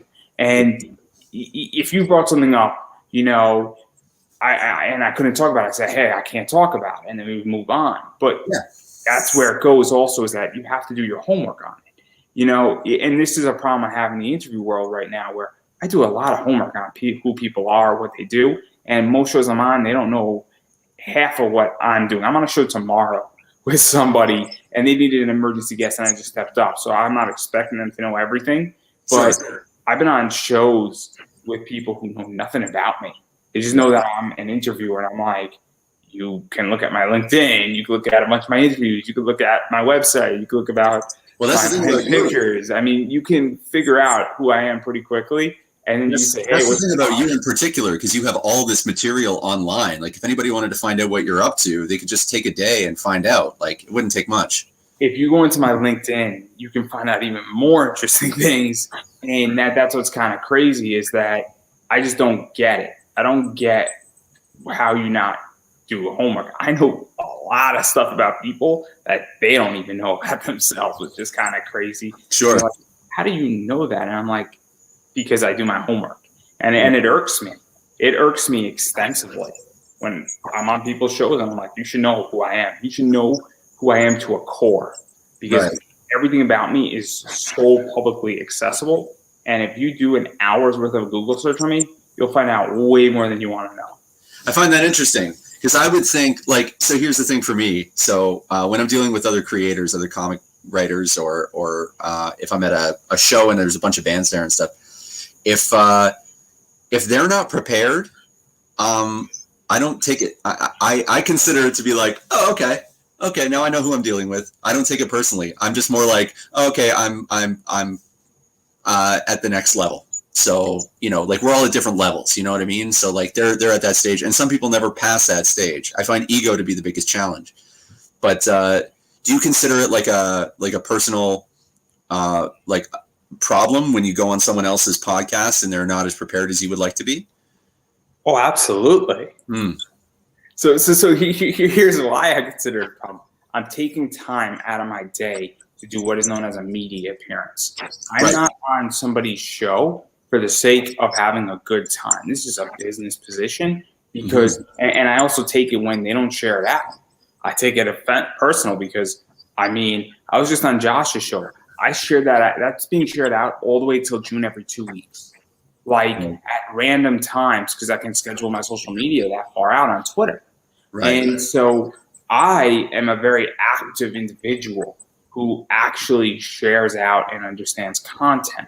And, you know, I'm doing this as a media appearance, and I appreciate when somebody even shares it out once, or actually makes graphics for it, or actually puts effort, or says, I have an idea of who you are, you know, or actually has some formulation of questions.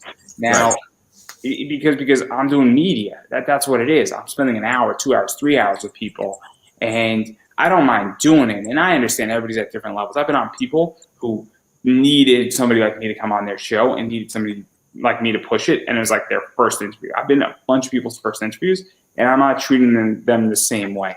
I'm also not worried that you didn't write up a bunch of questions and know who I am exactly to the T either. But where I get annoyed is that if but you should know who I am to some degree. Yeah, well, I know what you do, right? Like, I mean, I watch at least part of most of your interviews just to get a sense of the person you're talking to, and like, I think you're an incredible interviewer. Like, you do a great job of kind of like cracking people open so we can see what's inside. Do you know what I mean? Like, that's a rare trait. So, I don't know if you've seen Full Metal Alchemist, but there's a scene with gluttony. I'm going to give a description and like a portal opens and it's like teeth inside of it, and it just like opens up his stomach and it's like and you can like eat people whole. It's like, that's what I like to do, get the insides out. It's a really bad analogy. That's my stomach after I get high. It's just a portal with teeth in it. It just like eats everything in the world.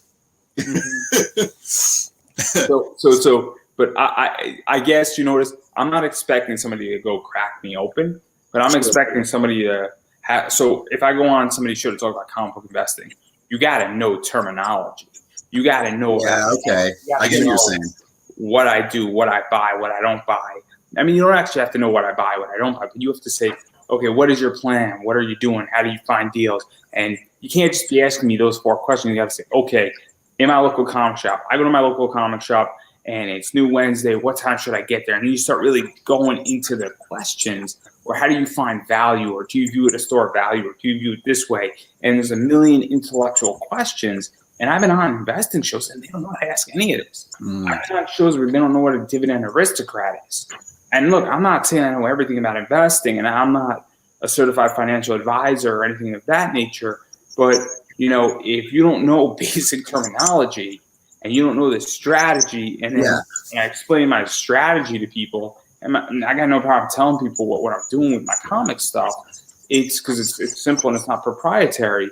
But then they're like, oh man, I never thought of that. And I'm like, but you're an investing show.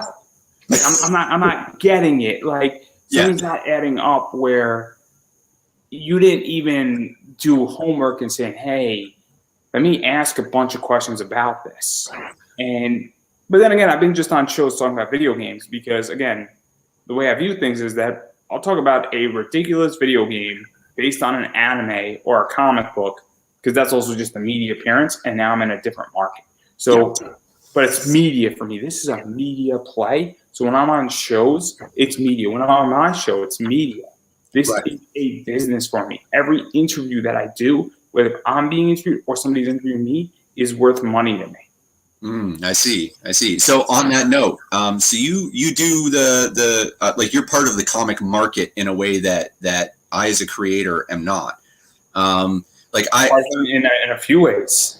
Yeah, like I buy comics, but it's mostly to read, and then I give them to my friends, and I'm like, don't give them back. I don't really care. You know what I mean? Like I'm not attached to them in the. You're not buying variants, right?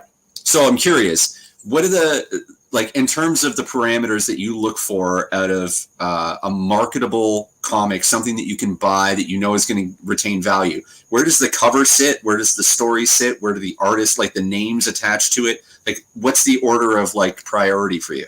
So I'm going to divide it into two charts. Okay. The first chart's easy. We all have personal books that we just love. Yep. Not for sale. Right. I just bought an eBass book. That's a Christmas girl in a bikini / bra that is just smoking hot. And then it's a $20 book, and I know the book's going to be worth $60 to $80 in the next year and a half. I'm not selling that because that book is awesome. Right. I'm probably going to go get it graded because I actually think it's one of the eBass's best covers ever.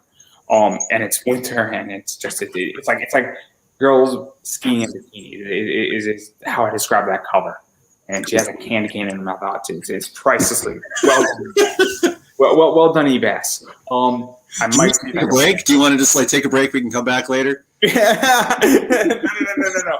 Exactly. When I saw that cover, I was like, oh man, I'm gonna just go into debt for this cover. So, it was only $20 though, so it's not that expensive. Sure. I could have bought a second one, but money's tight right now, and I'm just happy that I could afford one. But I know that book's valuable, and if I was to be an investor, I'm like, look, this is an artist who is really, really good at his job. He has a lot of name recognition.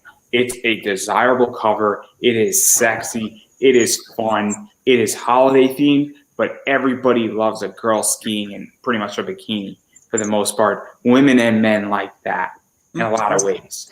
And you'd be surprised. A lot of women buy that cover too. Yeah, totally. I'm not, hey, more the merrier. So, and then on top of that, it's limited to 350 copies. So okay. That's the other thing is that, and that's just one parameter where I don't know what the story is on that book. It's irrelevant at that point because I'm not buying it for the story. I'm buying it because the artwork is limited. It's got name recognition. It is bad girl art. It is obviously winter holiday, and it's a fun cover. It says fun. It doesn't say dark. It says enjoyable. It says, smile on your face is what it's meant to do. Right. So that's one version of this, and I buy a lot of those books because you throw that book up on eBay, somebody says, I want it. Right. It's instant grab. And what they want is that they want it in mint condition. Mm-hmm. That's what they want. They want the image, and they want it in mint condition. So that's one version of this. Now, I'm keeping that book. It's a great book. If you go on Zenescope's Facebook page, it's like right front and center. It's like the third post down right now. Right. And once everybody sees this after this interview, or in a few days when I start sharing this out, they're going to completely get it. In fact, I'll probably put it up on my Facebook page and tag you and be like, this is the book we were talking about. It's great. You're going to want to buy it in about 3 days when it goes up on their website. It's $20. I'm turning you into a Zenescope customer. So except they're not Canadian.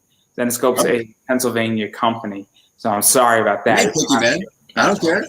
Hey, most of the good shit I've read has been American. So like it's mostly the Canadians that suck. It's not about America. Hey. You guys got Sun Kumanaki and Dalmatique. So hey man, we got a lot of cool shit. It's just like it's a little more rare. People in Canada, we talked about this on Josh's podcast. People in Canada, we like order. We like to do things by the book. People like myself, we're like the weirdos. People don't know what to do with us here in Canada. So that's kind of funny. Hey, you guys have beer. You got Pam Anderson. So it can't be. And we have a lot of comedians, but where do they go? They go to America because that's where the money is. Isn't it that like 50% of Canadians live below a certain line in Canada, and the line's like in the middle of the United States. Like, did you see that meme? Like the line is like legitly, it is like 10% of Canada, and then it's like 50% of Canadians live below this line, and it's like 10% of Canada. It's one of those.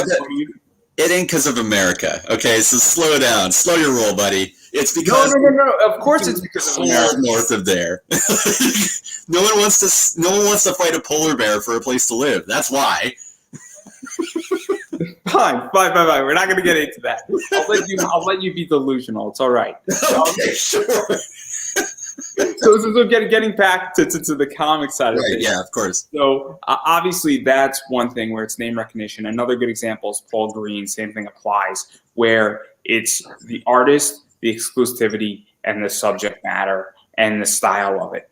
Sometimes also, just even going further, there's certain styles that just do really cool. Okay. So for instance, if somebody is a new school artist, their style is going to catch attention. Jason Carty is like that, where those books are done very much new school style, and very few people do new school, so people are drawn to a particular art style. And how would you describe new school? What? How would you describe new school? New school is it's you know who Steph Wilson is, right? Yeah, I do. Yeah, that's new school. Okay. Just because it's over exaggerated features. Right. Girls a little bit more busty, it's a little bit more cartoony, and Steph is clearly in a lot of things bending the rules. Yep. So new school is that you take a concept and then you exaggerate certain features to make it playful. And the Chuck's book, the second one I think, had the Hooter/Looters cover done by Steph. That's a new school cover, right? Definition, because that is an overly exaggerated and very cartoony, but very well done. Right. That's a new school book, and that catches attention. So it's the style, because that style isn't done all that much. So that's another feature where when you have different styles or you have different mediums, Crystal Lar is a good example of this too, where it's mixed medium and it looks like the thing's done in Copic marker, and it's not. And so Crystal Lar is from Canada. She's from Canada. And obviously it's done very much Copic marker. And then I'm like, oh man, I haven't seen anything like that before. So for me, that's another thing. And then that also affects it. But then you get into other things where you have all of a sudden somebody dies randomly in comics. So let's say that, I'll give an example. I don't want to put Person X, right? A new character's on fire, right? Right. Character's been around for 2 years. Marvel says we're making a movie of this character because we've sold out of this thing, and then we did it again and sold out again, and now we're on our 35th print. And before that even hits stores, we need to now print a 36th print of this thing. We're making a movie, and then 3 years into that person's career after they create that character, they die like that. Out of nowhere. They get hit by a bus, right? All of a sudden that affects value because now all the books that they signed or produced are limited. So that's another thing too that affects things. So when you're looking for stuff, you might say, okay, who's with us, who's not with us, who passed away, who's getting hot in this industry, did a crisis happen? A good example of this is Warren Ellis. Warren Ellis just had his big issue. And I would imagine, I don't have any speculation on Warren Ellis, so I could speak freely on this because I don't know either way, but his issue definitely affected the value of his comics. Yeah. Whether they went up or down, I don't know. That's a fair discussion because sometimes when there's a scandal, things go up. EVS is a good example of this. EVS is very controversial. So that means that sometimes his stuff goes up. I mean, controversy creates cash. So that's something to pay attention as well, is that when people do certain actions, it can have an interesting effect, whether you agree with their actions or not. So it's very much like a stock market sort of situation where like you follow trends and then you see what's hot and what's fading, and you try and kind of like it's the market. It's interesting because it's also cyclical. I think that's the word, where it's a cycle. So for instance, Spider-Man just came out. Spider-Man books are hot. Right. It's crystal clear Spider-Man books are hot. When Into the Spider-Verse 2 comes out, Ultimate Fallout 4 is going to get hot again. Mm-hmm. Ultimate Fallout 4 is a good book to always have because it's always a stable book where it's always trending. It tends to trend up and then it falls and trends up and then it falls. But it's always moving mostly in one direction because you have a key character that is a generational character. You also have Sony that now is shifting because every time a new PS4, 5, 7 comes out, there's always a Spider-Man edition with the game. And I think this round they did Miles in the game. Yeah, they did. That affects the book. And Ultimate Fallout 4 is when Miles came in.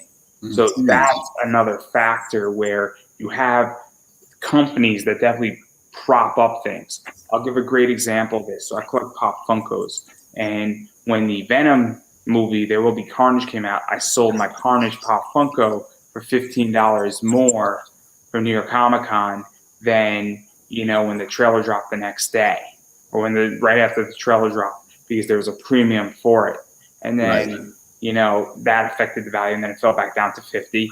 And I was trying to sell when the movie came out, but it didn't do so well, which is fine. But it's still like a $50 pop, and I paid $15 for it. So, and I've sold Carnage books during that time, and then I've resold them again when the movie came out because people wanted it. So the difference between, I guess, comic book investing and stock market investing is that you can predict certain things. So if I know a movie is coming out dealing with Superman and it's a key issue, like there's an issue of Action Comics where the president is black and he's the black Superman. That issue in Action that has no major effect on the story because it's sort of like a one-shot is going to be worth more when Black Superman comes out, that movie. Because it's the first appearance of a black Superman. Right. I would imagine that like a similar thing happened when the Watchmen movie came out, because I remember there were small cameos of Rorschach in various DC comics where I think there was one where Dr. Fate opened a portal and it accidentally entered the Watchmen world and had a conversation with Rorschach. And so that issue would jump up in value because everybody wants a piece of that thing while it's still present in the mind. It's the same thing with Sin City and Hellboy. First appearance of Hellboy was in Sin City on the wall in an ad. Yeah. So now Sin City obviously has value by itself, but it has additional value because when the Hellboy movie came out and all the Hellboy stuff comes out, there you go. And so now the first appearance of Hellboy is in another comic, and that book has another added value. Now, what gets more fun with all this is when you get into grading. That's when you go get a book CGC encapsulated and it becomes airtight, and you get a grade from pretty much NA or not gradable to 10. And it goes up in certain increments. So depending on the grade, it's worth more. Depending on if it's signed, it's worth more. Depending on who it's signed by, it's worth more. Depending on the variant cover of what's graded. And now I deal with all of that stuff. So if I have a 9.8, a 9.8 will be worth more money than a 9.6. The question becomes that how much more money? It could be $10, it could be $100, it could be $10,000. So now you're getting into a whole different game where the appreciation and the elements of all this stuff changes dramatically. And so I buy and sell a lot of comics and I move things out in that fashion. I prefer to not deal too much with DC and Marvel. I tend to deal with things like Zenoscope. I also tend to pick up books like Dynamite right now, and I'm picking up books like, from Titan Comics. I just picked up a bunch of Cowboy Bebop books. Right. Because Cowboy Bebop is a big project. There's a lot of money involved. And I picked up a whole second set because I know people are going to miss the boat on that series and they're going to want it. I know I've done this because the Cobra Kai comics from IDW, I wound up picking up a set for double what they sold for individually. And I was very happy to do so because I was like, hey, I like these books. They're cool. And they're like the photo covers, and I like Cobra Kai, and so I paid $40 for it. And so I know the Cowboy Bebop stuff is going to be popular, and despite it being canceled, obviously. I was thinking there might be an increase in audience engagement, because I would imagine Netflix has such a broad range of viewership that you're gonna, and because it's live action and there's recognizable actors and stuff in it, you're gonna grab a whole swath of people who never even knew Cowboy Bebop was a fucking thing, and now they're like obsessed because they think it's amazing. And they might go and watch the anime because the anime is on Netflix as well. And then they're gonna be like, there's a comic. And then they're going to want to buy that. So like, I imagine that like 6 months to a year after this, there's going to be this huge drive to grab more Cowboy Bebop material once a new fandom kind of like emerges out of this. Yeah. And I think it's very much a sleeper, where there's a lot of people who are watching it, but I also think that a bunch of people in a few months from now are going to be like, man, this is kind of cool, and I want more of this content. And they're going to want those books, and they're going to want to buy it, and they're going to pay, $80 for it. And I think that's something that's really going to happen. That's another thing, but that's very much that's a gamble, and that's a speculative play. Sure. Versus what I like to do is that I like to buy books and then hold them for 3, 5, 10 years. And so I view a lot of this stuff as commodity, and I view it as equity. And I'm sitting on a lot of books, but I also buy and sell and flip and move things out and list things. And look, I mean, if I buy a book for $20, I'm looking to make 60. So, and then what I do is that the way I make my real money, and this isn't a secret and it's not proprietary, is I take my profits. So if I buy a book for 20, I sell for 60. eBay takes 13%. Because I sell only on eBay at the moment. Then after that, I'm trying to do math in my head. I'm really, really bad at math. I usually end up with, I think it's probably because they charge for shipping. I charge like 11 for shipping, so we're at 71 minus 13%. I used to have these numbers memorized in my head. Let's just say that I wind up with $56. I still then, after I pay for the shipping, then I minus $20 from there, and I wind up with about $36 in profit because I kick the 20 into the next book. Then I take the 36 and I put it into the stock market, into dividend producing stocks, because at some point I think all of this is going to collapse. And so all of a sudden I'm moving, and if people are watching this, and I've spoken about this before, I'm taking one asset that is extremely highly speculative, and I'm buying a real asset that's a cash flowing asset. And so when I say I made X amount of money in comics, I didn't make all that money in comics. I made all that money because comics was the impetus. It was the spark, because this is going to fall apart. I have no doubt in my mind. And you say this, what do you mean? Like the entire comic book investing side of things is going to go take a downturn for a few years, sooner rather than later. Right. So you think it's going to be a similar situation to like 2001, 2002, where it was like comics basically ceased to exist? I think it's going to be more like 2007, 2008, where I think the economy is going to turn. And I think it's going to be a very, very, very rough position where the economy is going to turn, and there's just people are just not going to be in a position to buy as much. Right. I think the assets are going to be the same, but I think cash flow is going to be a nightmare. I think things are going to be undersold. Right. Money. People are going to pursue more practical investments and that kind of stuff because there's going to be bigger fish to fry. Or a book that was 100 is going to sell for 80.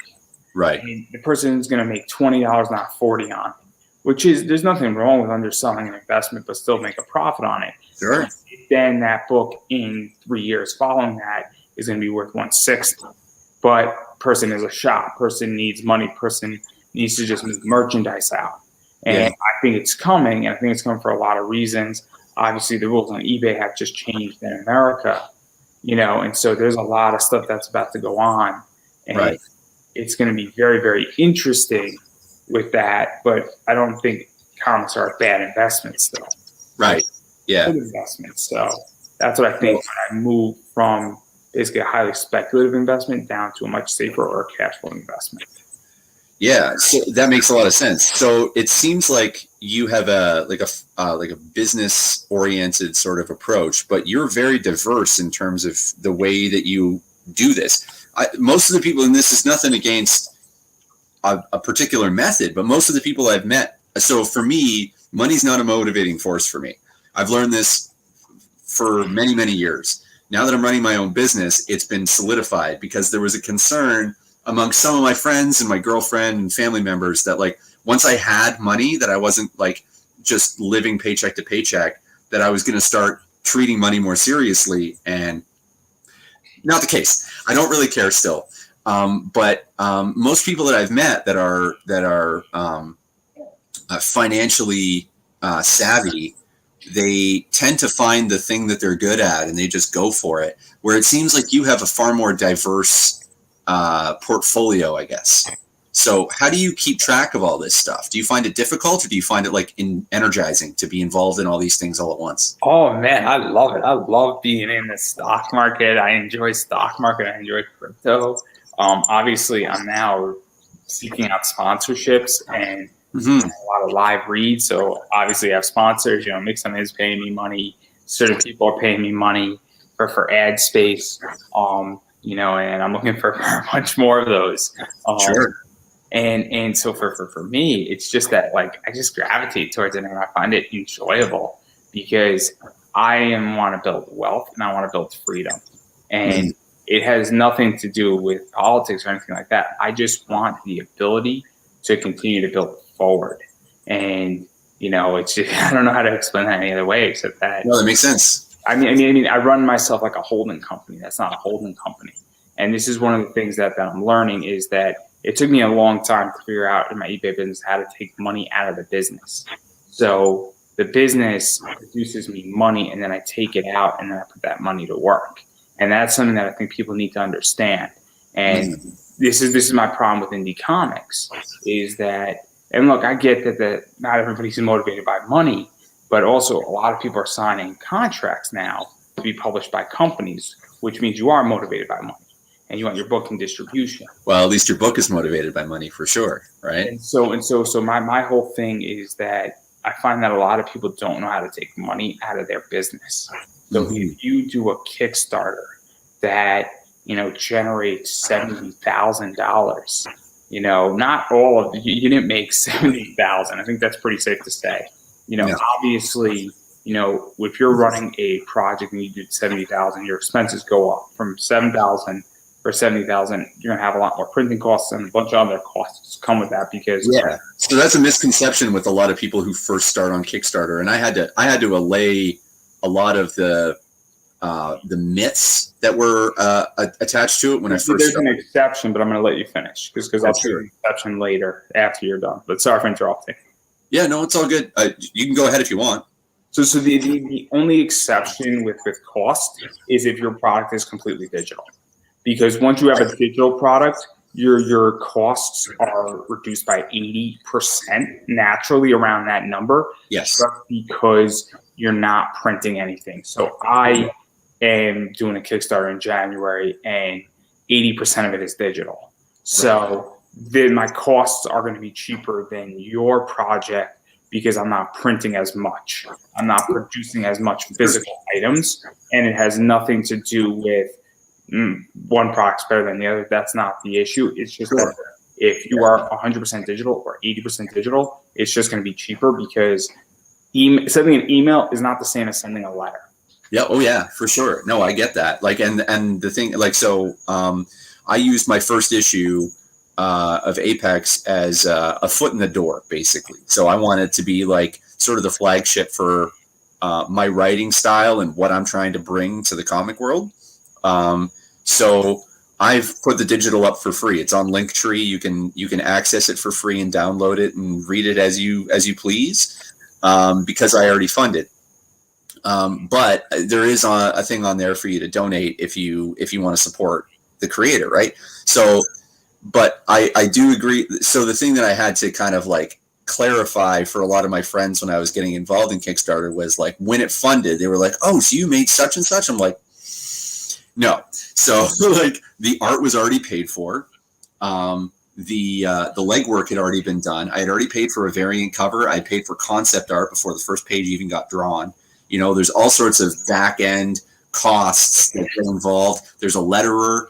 I got lucky that my artist does digital, so I didn't have to pay for pencil and ink. but that's something that people have to pay for regularly. There's coloring that gets involved, which I kept simple, but you have to pay for that. Then you got to pay for printing, and then the quality of comic will directly translate into whether or not you sell more comics. So if you get poor quality, you're going to get a more profit per issue, but you're going to sell less issues. So you kind of have to balance that too. It's walking away with anything. At the end of the day. I'll talk about my sponsor. So I'm on round 2 with Mixam, which is Sure. I didn't know I was going to get a round 2. I was lucky enough to get round 1. I'm very, very, very fortunate. I'm very honest. But first thing I did when the money cleared is because I didn't know if they were going to back out of it or not, and it's nothing against Mixam. But one of the things is that first thing I did is I paid for my StreamYard for the entire year on round 1. So whatever they paid me, a good chunk of that first sponsorship went to my streaming. Yeah. But I got rid of a bill. So I have 12 months of the ability to do this. Now that means I am 4 months short for season 3. But being 4 months short for season 3 is a hell of a lot better than being 12 months short for season 3. Bingo. Exactly. So, and I'm pretty sure I can find something, or at that point I'll be in a better financial situation. Well, at least you've got time to figure it out, which is more like the thing that I've been trying to explain to people when it comes to like creative pursuits of any kind, whether that's podcast, comic, music, whatever it happens to be, is the amount of mental real estate you have available is really important. So you got to be able to focus your energy on something in a way that means that it's worthwhile, because it's not enough to just do the thing. You have to make sure that you're doing it to the best of your ability, and you're doing it. I agree with that. For me, the whole thing is that I'm not desperate anymore. Yeah. So I have been presented desperate deals, and I'm like, I don't have to fucking take it. I don't have to take it. And Mixam, and I'm going to say this, they don't tell me what to do. They don't tell me anything. They made a request that they only want on comic shows. Fine, that's easy enough. Yeah. That doesn't mean that in 2 weeks I'm not going to do a wrestler. I just won't do the ad in front of my wrestler. It's fine. I don't mind that. That is reasonable, but they're not going to say you can't interview Ben, or Ben can't interview you, or I can't speak to Travis Gibb or Chuck, for instance. Right. They haven't told me who I can and can't speak to. And that's great. And so I don't have to take any deal I don't want to take. Yeah. And I have been presented not a great deal with somebody, and I was like, this isn't a good deal, especially because, and I'll say it here, I haven't said it, at some point in 2022, all of my episodes for this are coming into a separate podcast. And so that deal with this person would be way more beneficial than to them than it would be to me, especially when I go into podcasting. And so I now am in a position where I don't have to do that. And it wouldn't have been a lot of money for me on my end. And I'm more than happy to stay afloat at this point. And with Mixam renewing, I'm actually good for a while where I have money just sitting in PayPal, waiting for a rainy day. And while I'm not taking money out of the business, I technically could. I'm purposely keeping it in there. God forbid a rainy day happens. Yeah. You're preparing for the unforeseen, which, I mean, the last 2 years should have been a reminder to all of us that the unforeseen is only a couple steps away, man. And so with my eBay business, I run it. That's different because that's going straight into the stock market, because that business is healthy enough and it's self-funding, or it requires maybe $300 a year for upkeep. But I'll make money on the back end because I have had exits of $250. I've had exits in the last 3 months. I've done around $650 every single month, and on that I have a 60% profit. So it's very much a cash producing business, and I can go through and down into my parents' basement, because that's where I'm at right now, and pull out 50 books and legitimately list them over 2 weeks, and 20 of them will sell and produce anywhere from $6,000 to $1,000 if I really wanted to. Right. And so I legitimately can go and probably sell in the next 3 months, maybe 15 to 20 grand if I needed it very easily. Not to mention that I could call somebody up. Okay, I got a collection. Here's all the books I got. It's a short box. There's 150 books in here. What do you want to give for me? And somebody might come to my house and write me a check for $15K. with certain books I have. Now, I don't want to get rid of these books because some of these books are personal, but I have a style one, for instance, that's graded. But it gives you power, though. That's the thing, is like having all these different assets that you're developing gives you the power of no. And I think the power of no is like one of the most powerful things we can have, where someone says, I'll give you a raw deal, and you're like, I'm good. I'll see you later. This is why with this deal that I'm potentially being offered in a co-writer, I can do it for free. And this is the whole thing, is that I can do it for free. I don't need his money. I'm going to ask for comps. But also now I can say, hey, I'm a comic writer. I can now go to a con and say, I'm a comic writer. I'm a podcaster. I'm this, I'm this, and this. I worked on this intellectual property. Yeah, it's a big one. And you know what it is? I'm hoping I get it, and I'm going to work my tail off on it. And you know what? I don't know how to write a comic. I have no idea how to do this. I have Denny O'Neill's book, but I don't know how to do this. But you know what? I'll buy Denny's book. I'll buy, Peter David's book. I'll buy Todd McFarlane's book, and I'll figure out how to do it. And I'm going to work my tail off on it. But well, I know a guy who wrote a comic, so if you need some help. you know what it is? I don't know what I'm getting myself into, but the point is I'm going to figure it out because I understand what it gives me in currency, and it gives me a lot more power. I'm in a very interesting position. Yeah, what I'm saying is, like, I have a little advice for you, though. And what I'm saying is, like, you've built this community, you've helped kind of, like, get this community together of comic creators that all know you, and I'm sure they would offer their insight on a page or two if you needed it. You should definitely tap into that community, man, because that's what makes I don't know if my co-writer wants me to tap into people, but he said he's going to help me and not leave me in the dark. So you can be vague about it. You can be like, I have this problem where there's a conflict and these two characters are doing this. What do you think we should do? And then, like, someone can offer you some insight. There's always ways to do it without kind of to die, you have killed my father. I wanted to use that line forever. I was just watching that. I was just watching The Princess Bride. So that's a good movie, man. It's a great movie. It's an amazing movie, and so good, so good. I forgot that Andre the Giant was in that. Yeah. Oh my God, the cast is just amazing, and like Columbo as the grandfather was like the best part for me. So, but even getting back into all this, what drives me crazy is that because I want people, because I had Gamal Hennessy on, and we're speaking of this, and 90% of businesses and comics don't recoup their money they put in. Yeah, this is why I take money out, because I'm not recouping, but I'm generating. Because I'm turning into, because what I really want to become is that I want to put all my stuff in a holding company that produces money, that buys other assets, because I'm realizing how hard comics are. I'm realizing how hard it is what I do by buying and selling comics. I'm realizing podcasting is hard. Yeah. It's competitive. I mean, I don't know how you're doing a show. You're number 16 of the people that I've interviewed in the last 2 years. There have been 15 people, not including you, who have started podcasts after being on my show. 2 of them are still around, and maybe 3 of them are still around, and they don't do it half as good as I do it. They don't do it as aggressive. They don't do 4 to 5 a week like I do it. They're not as diverse. They're not as I'm not trying to sound egotistical, but no. I get what you're saying, man. It's hard to do anything to the level that like it's similar to music. So like I started as just like a musician. I was just playing in bands, and then I got to a point where I was like, I love this so much, I want to do it as often as possible. So I quit my job and I started doing it, and then I ran out of money, and I was like, oh yeah, this doesn't pay. I need to find another way to do it.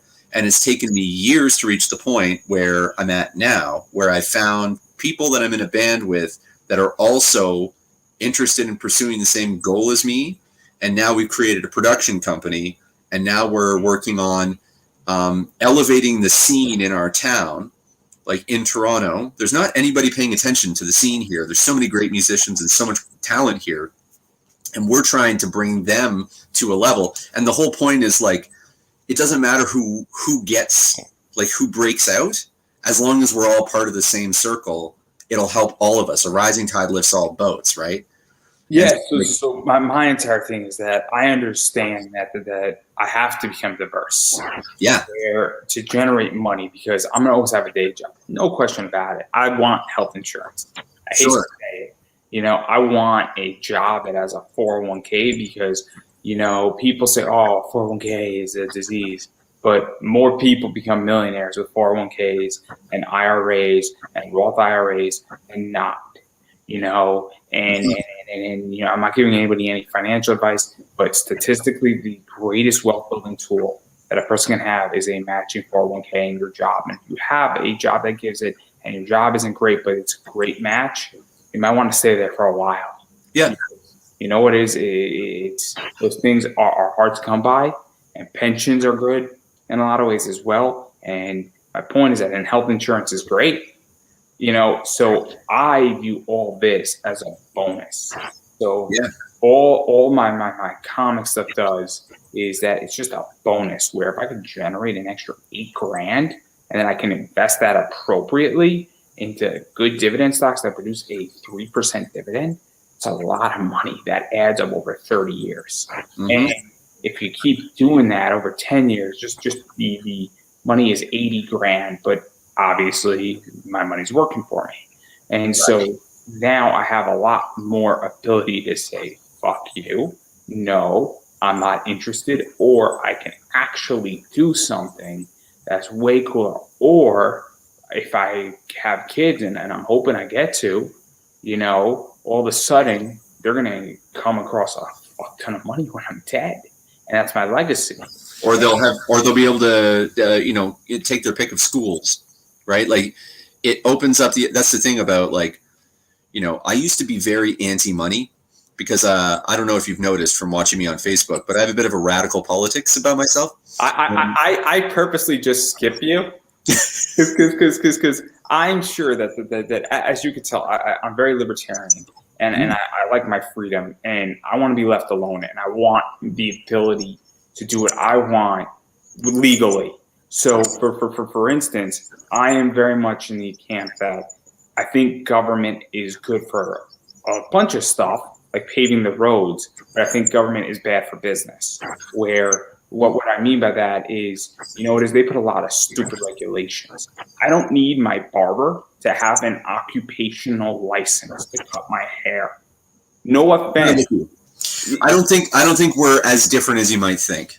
I think the government should do what it does well, and I think business should do what it does well.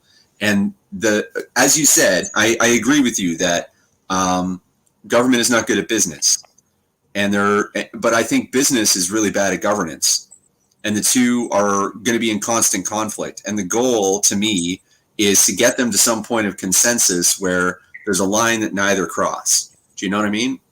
And I also think that I mean, look, in the state, obviously, my background is that I was at Student Veterans when they got rid of Carthagin and ITT Tech, and that was something that VFW and Wounded Warrior and a variety of SVA, Student Veterans of America, and IVA were trying to get rid of with the GI Bill, which was predatory lending. And basically, whether you like the Trump administration or not, it was the right call to basically say GI Bill no longer applies at ITT Tech, Carthagin, and these for-profit schools that have proven to be predatory and have fucked up. Now, that's not a Trump position. That's not a Republican Democrat position. No, exactly.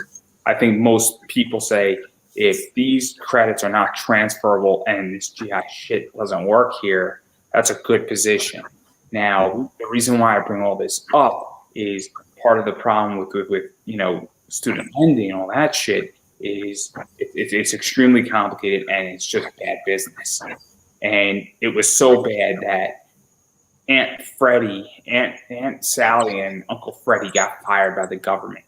I don't think people understand what that means. So I'm going to break it down.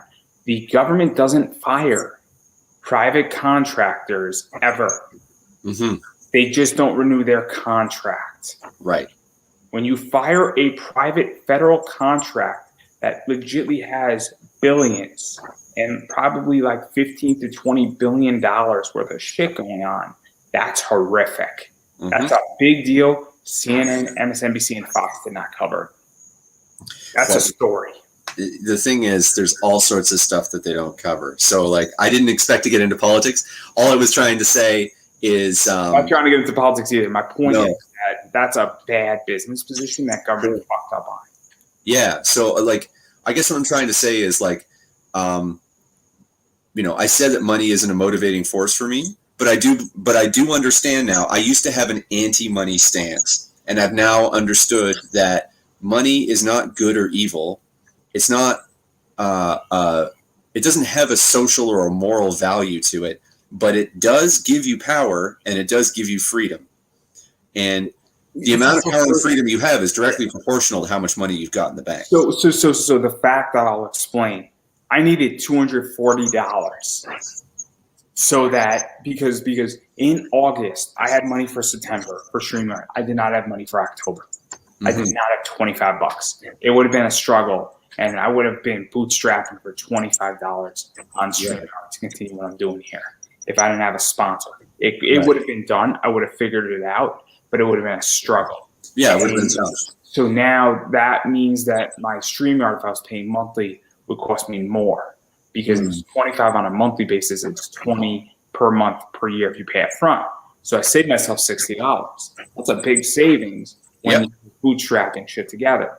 So now, when I got my sponsor, I said, cool, any money I get now is just gravy for a rainy day. Bad deal came my way. I now said, I don't have to answer this person so quickly. I don't have to respond so quickly. I can say no. I also stuck to my guns on my price, and they were trying to beat me up, and I stuck to my fucking guns. So now you can't bully me as much, and maybe you could beat me up 10%. You can't beat me up 20%. You can't beat me up 30%. You can't hold me over a barrel. And, you know, that's what it is with money with me. So I find that money is good to the sense that if you have money in the bank, you can negotiate better. Well, for me, money is just, so I have this sort of theory is, so we call money currency, right? And there's only one other thing there's two other things that travel in currents, water and electricity.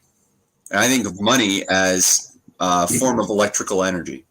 So like, think about it this way. So I go to my job, say I get a job, right? I show up and my body produces work, and that work is monetized for a certain value per hour.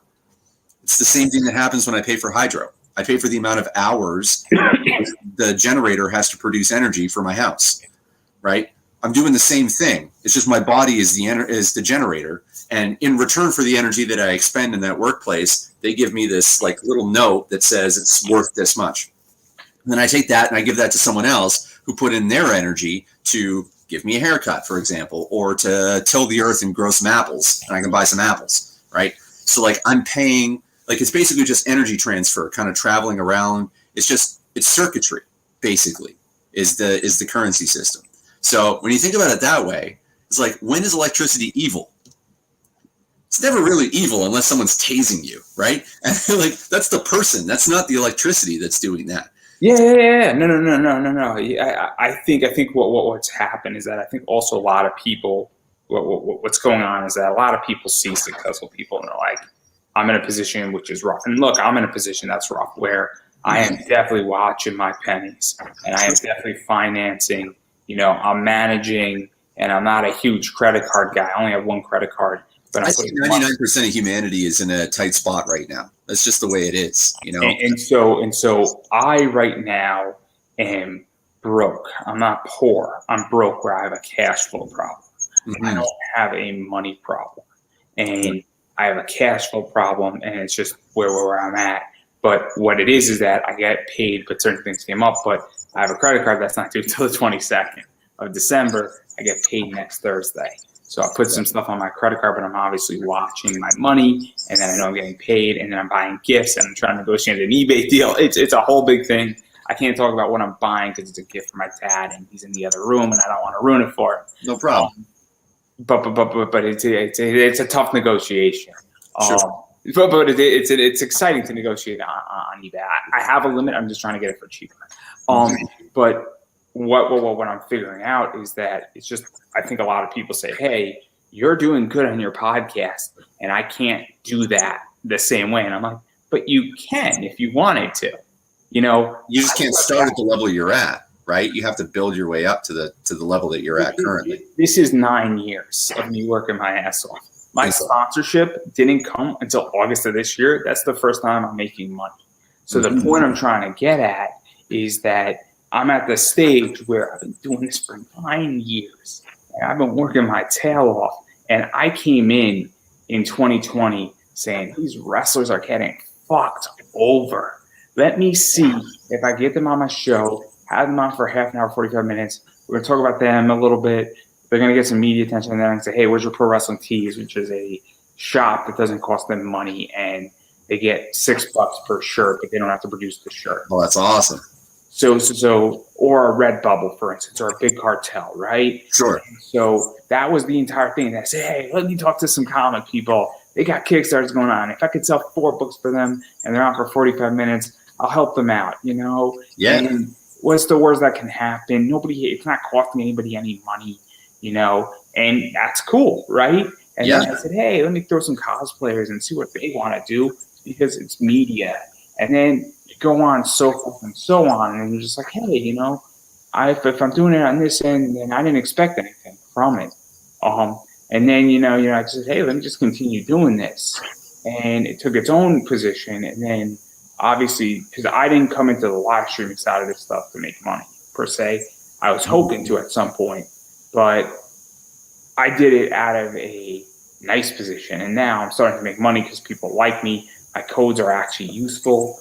Mixam's happy with me because I know exactly how much money I brought them. I know to the T how much money I brought them. And they're very happy. Their ROR is very good with me. I'm probably undervalued, but again, they got me legitly so much time. They got me another 11. No, not another 11 months. Another 8 months. Well, ultimately, the goal should be that everybody wins. It's not about who wins more. It's just about people. Everybody has to win. They bought me time, and that is beyond valuable. In which people don't understand that if they, even with the first round, and obviously the second round gives me a lot more time, gives me a lot more flexibility. They bought me time that now I don't have to go crazy and I can breathe. And I have the ability to not worry about my next bill. That's one less bill I have to worry about for 8 months. That is a huge relief. And we're talking about $240. We're not talking about like $1,400 every single month. And it might sound petty to some people. And some people might be like, you're worrying about $240. But when you're in a situation, you know what is? This is how I think. Because this business, it allows me to have a lot more leniency with, my eBay business, with my t-shirt design business. There's so much things that now I have one less bill. It affects 15 other things in my life. That's what I was saying about mental real estate is it might sound like $240 to one person, but that's like several hours of thinking you don't have to do if you've got that $240 in your hands. You know what I mean? You're not having to hustle and figure out where you're going to get this 20 and this 30 and this 50. It's not even that. It allows me now to think about where I'm going to get my next $2,000 from. Yeah. Sponsors. It allows me now to focus saying, I got Mixam in here. How do I get another 100 here? How do I get another sponsor for another 50 episodes? How do I get another sponsor? Because I see it on other people's podcasts and I see them where they're like, you could sponsor an episode and they're hustling for every single episode. And I'm like, I don't want to waste my time. I'm looking for big players. And I'm saying, hey, this is what I bring to the table. And you might not think my views are big, but I bring money to the table and I book 48 episodes at a time. I don't book 1, 2, 3, 4 episodes. I have no problem selling people a single episode, but I'm not interested in that. That doesn't excite me. Right. I don't have a problem making less per episode if I know I have 50 episodes with you. Yeah, that's fair. That makes a lot of sense. So that's where I'm at is that, and I'm looking to make every episode of mine worth $25 because that means that if I'm doing 150 episodes, it's a lot of money. I think that's what $7,500. And Now, once that is $7,500, I can then take money out of the business.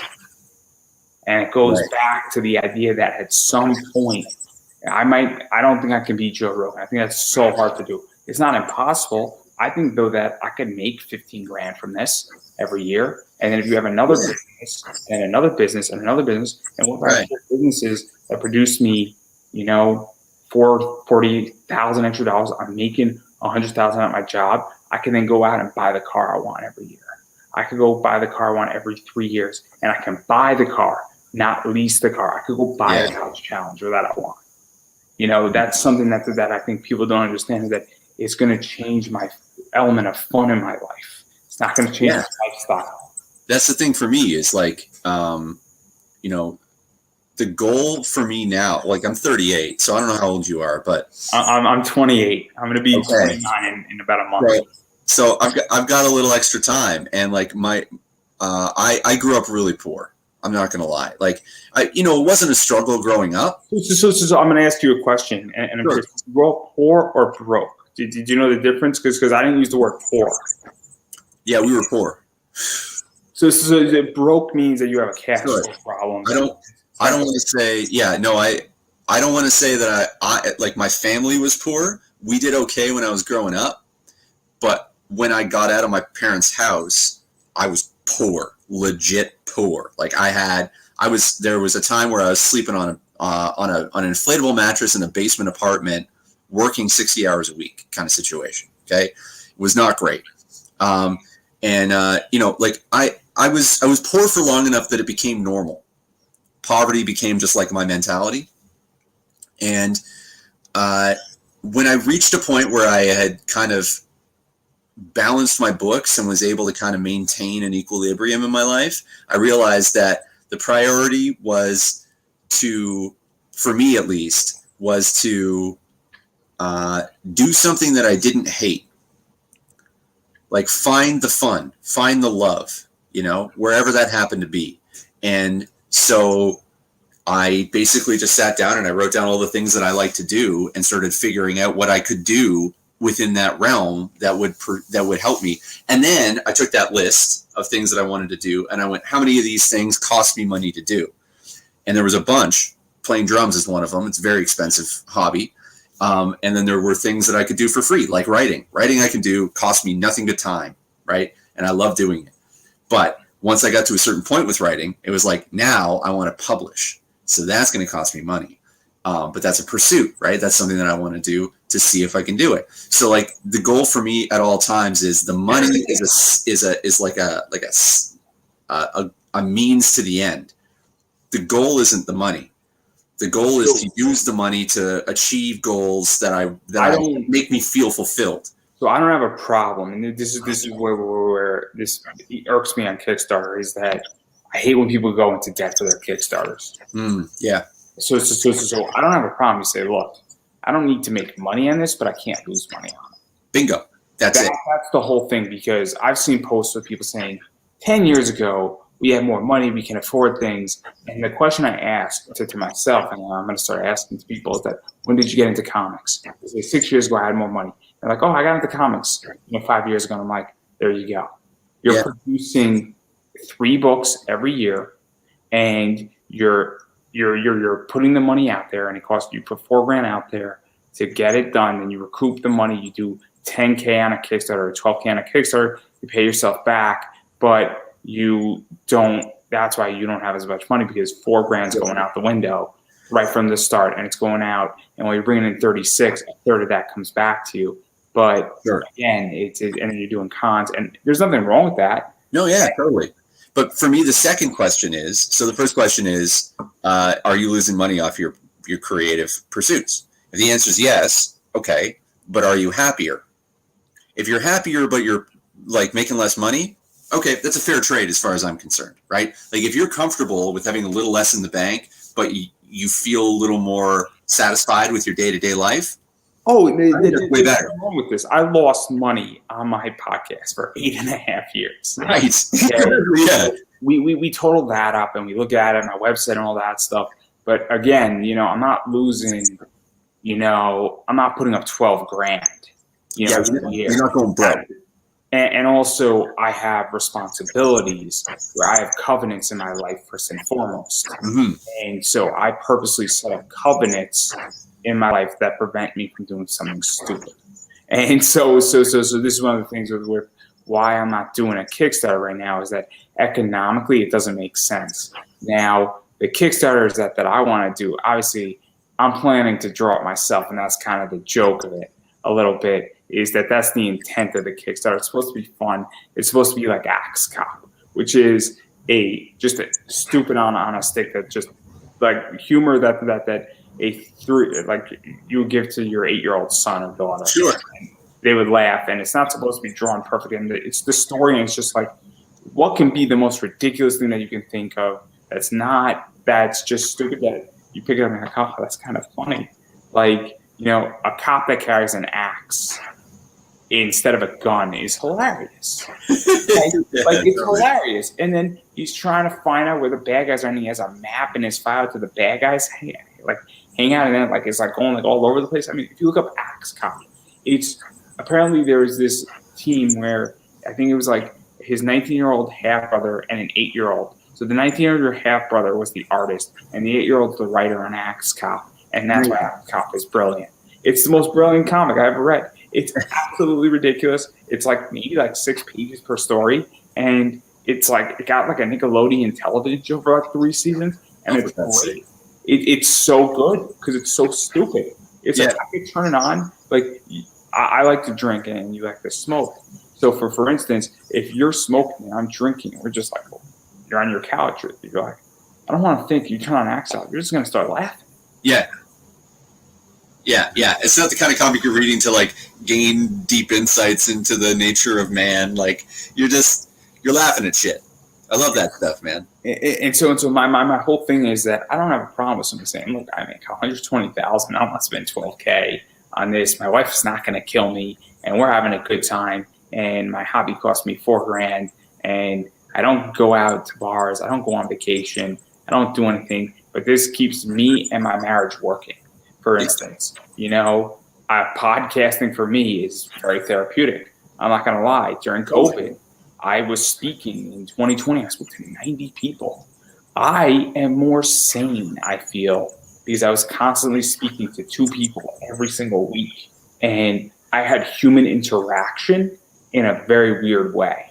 But I feel like certain things, obviously, I can't touch it through the screen. No offense. Not obviously, if I was to touch you or give you a hug, I would hope you would consent. Or I could shake your hand, for instance, right? And sure. that you can't do through a screen. But you're seeing me. You're seeing another human. You're seeing what a person looks like.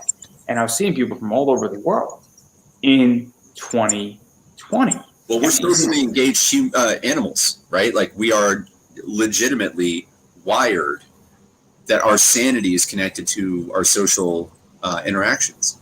We go crazy if we're isolated. There's a reason why solitary confinement is the worst punishment you can give somebody, right? Yeah. I mean, it should be avoided if possible. Mm-hmm. Yeah. Sometimes it's not avoidable. Yeah, and I'm saying that as an introvert. I learned something about myself during the pandemic, which is I'm an introvert, but that doesn't mean I don't want to be around people. It means I don't want to be around all the people.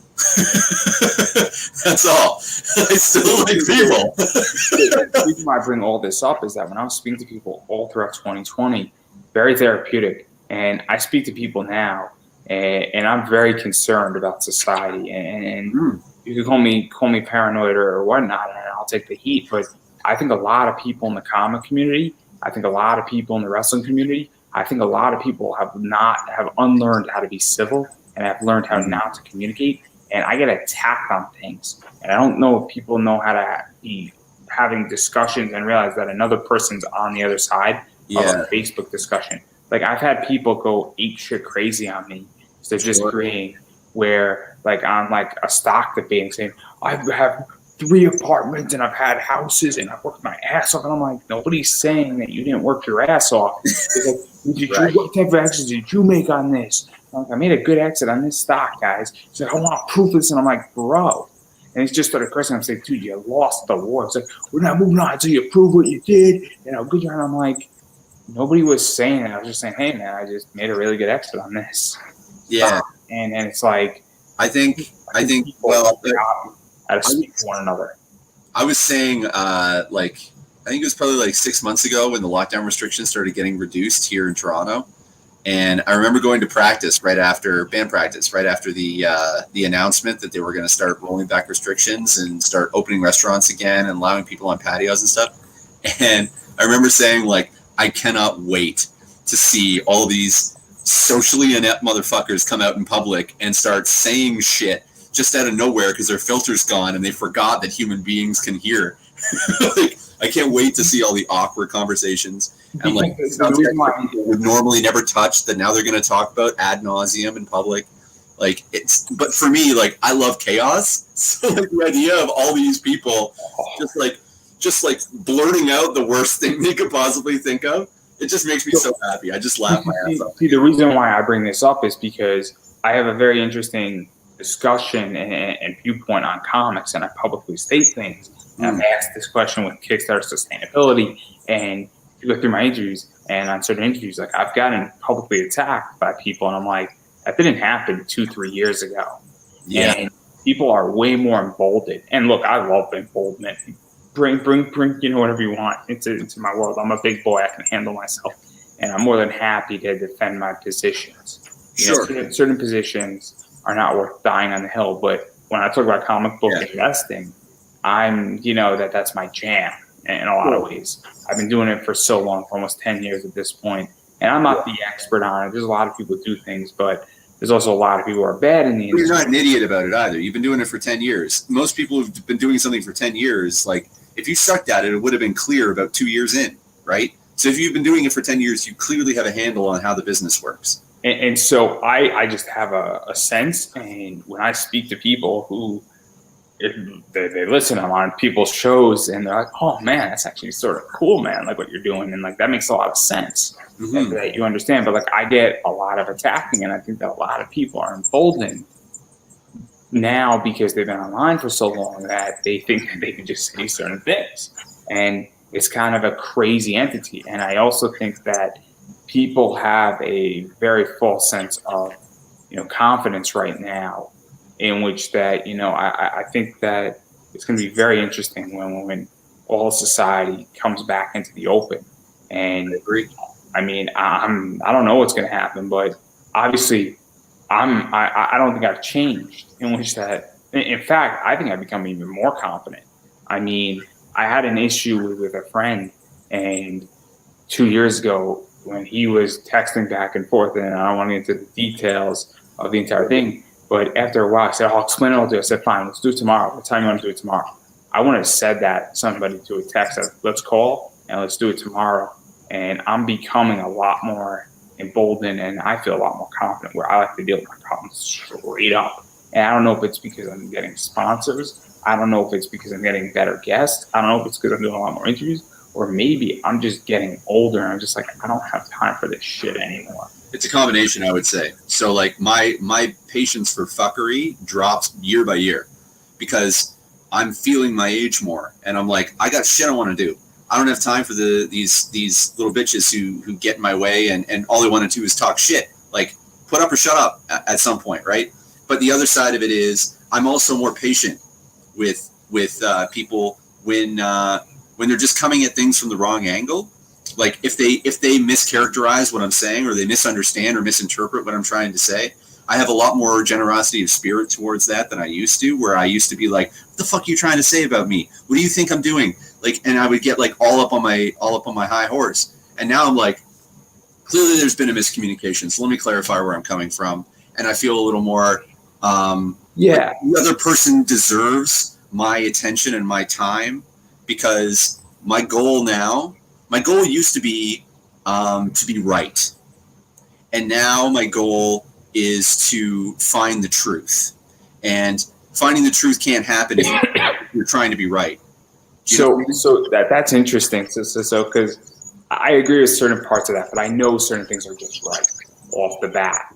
So I am very much, when I feel about the entire comic thing, that I am more right, and people who disagree with me, I don't know it's hard to find the truth because I present certain evidence that I feel. Some things are true. Like, that's the reality of things. So you gotta be able to know. You gotta be able to stand by what you know to be true. So when I'm debating crypto ideas, I'm willing to learn because I don't know everything about crypto. I am very, very bullish on certain things, and then I'm not anti-NFT per se, but I'm also saying, look, it's not for me. I get the practicality of an NFT, but like I was just in a discussion and person started to pop up. I said, hey, look, I'm not anti-crypto. I just don't. I said I don't think they're replacing comics anytime soon. I don't think an NFT is replacing a comic because they said, oh, NFTs are sort of the digitalization of comics. I said, I don't think they are. I think they're a new product in addition. They're not a replacement. Digital comics are the digitalization of comics. People are what I find people tend to do when a new financial instrument enters the field, especially if it's connected to the creative realm, is that people want to make it into the new blah. They're not like, it can just be its own thing. Like, there's an infinite amount of space for all things to coexist. We don't need to overtake things or compete with things or win or lose. Like, it's not, comics can live in the same space as NFTs live and no one gets hurt. Like, it's fine. So what happened is that instead of approaching and digging in my trench, I said, hey, look, I don't think that, NFTs are the digitalization and replacement of comics. I think that they have a practical use, and I'm not anti-crypto. And the conversation then took a very different turn because I think he was wrong in saying they're the digitalization or the replacement for comics. The comics are becoming obsolete. And other people, as I saw in the conversation, were becoming a lot more strict. And we're like, and that those conversations weren't going anywhere. So as far as actually learning how to speak, and the reason why this is so relevant to podcasting is that even my style of understanding when I'm asking questions now, it's very important that, I can say, look, I think you're completely wrong. If somebody was on my show, if you came on my show and said, NFTs are the replacement of comics, I'd be like, I don't think you're right on that. And here's why. I think that they're an addition. I think that they have a place in the market, and I'm not anti-crypto. And by saying all of that up front, or say, hey, I'm not anti-crypto, but I don't think, and I think an NFT has a place in the market, but I don't think it's the digitalization of comics. I think that NFTs are going to be here forever, and using words like addition, because now I'm starting to learn how to use softer, more convincing words. If I say, I'm trying to think of something that you said. So if I said, hey, if you said, hey, I'm really bullish on NFTs, I said in comics, and I want to turn Apex into an NFT, I said, hey, that could be a cool addition for a Kickstarter. I shouldn't say, don't do it, Ben. That's a bad idea. That makes you push further to say, hey, it could be an addition. Or one of the things that you should be concerned about is, the cost. Or, obviously NFTs are a complicated entity. I'm actually going to try to buy an NFT tomorrow, which is going to be fun. On VV, Voltron's coming out, guys. It's going to be so sick. It's like $7, so I don't really care. I'll take a $7 gamble on an NFT. Sure, why not? I'm not gonna go take a $6,000 gamble on one. No, not at this stage, right? Wait for a couple more sponsors. Yes, exactly. I should just get an NFT sponsor. I should just have them send NFTs to my wallet. That'd be a cool trade. Not a bad idea. I'm not supposed to trades on sponsors. I'm not. Yeah. But so this is such a weird dive. But I can tell you what drives me crazy about my show. So since April, I have had Buy Me a Coffee, and the reason why I had to go get a sponsor is that every episode I'd be like, hey guys, buy me a coffee. It's $5. And this drives me crazy. Where I have people who have been on my show, and I'm now gonna bitch.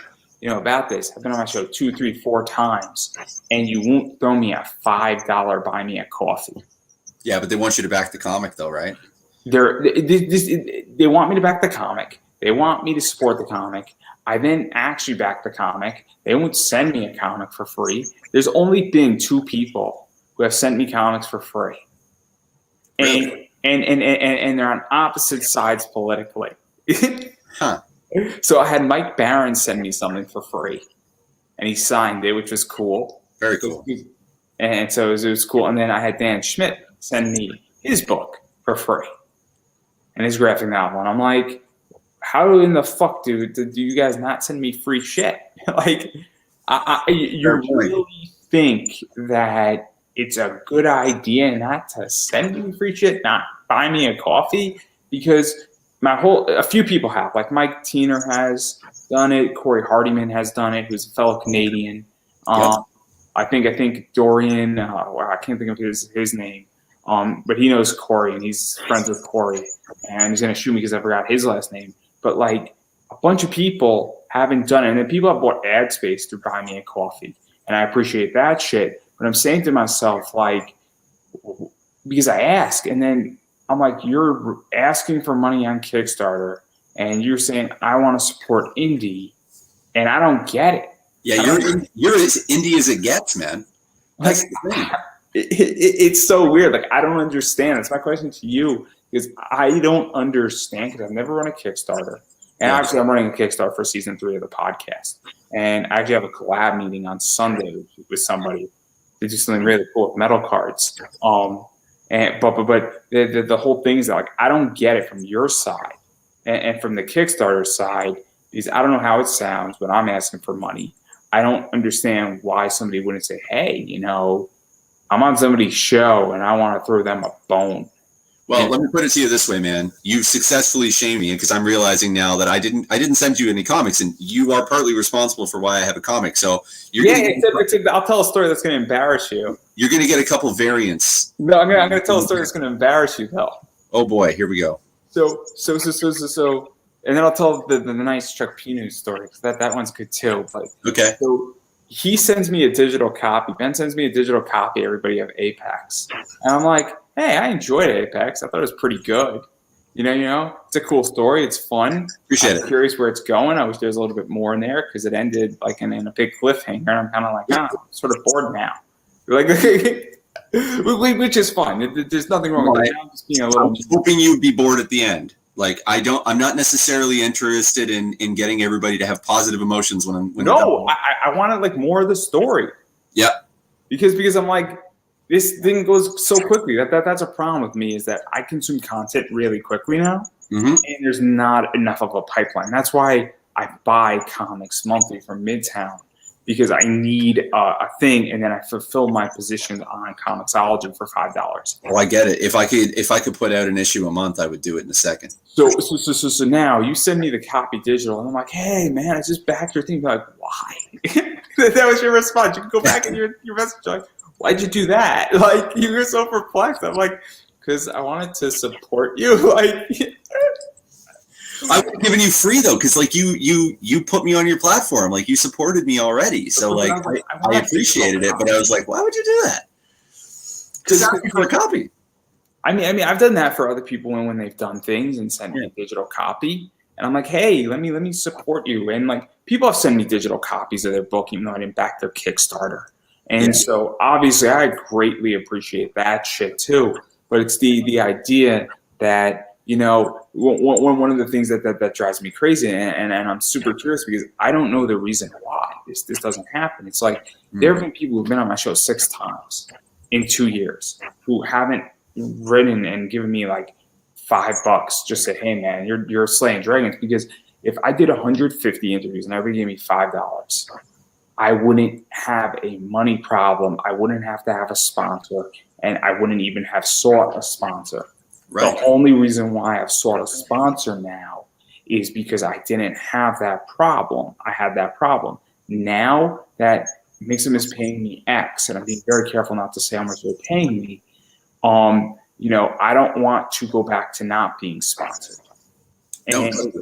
And it's unfortunate, because now you all have to deal with my 2 minutes or 3 minutes, or sometimes I've had live reads and the goals to have 3 or 4 of them.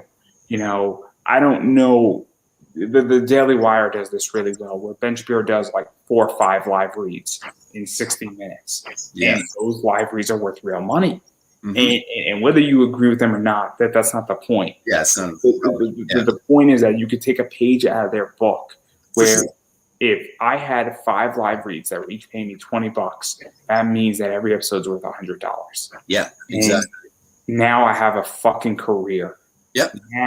Now I can do a lot of stuff with that. So But again, if nobody wanted these ads, all everybody had to do was say, let's just give Andrew $5 and problem solved. He's ad free now, and we're in.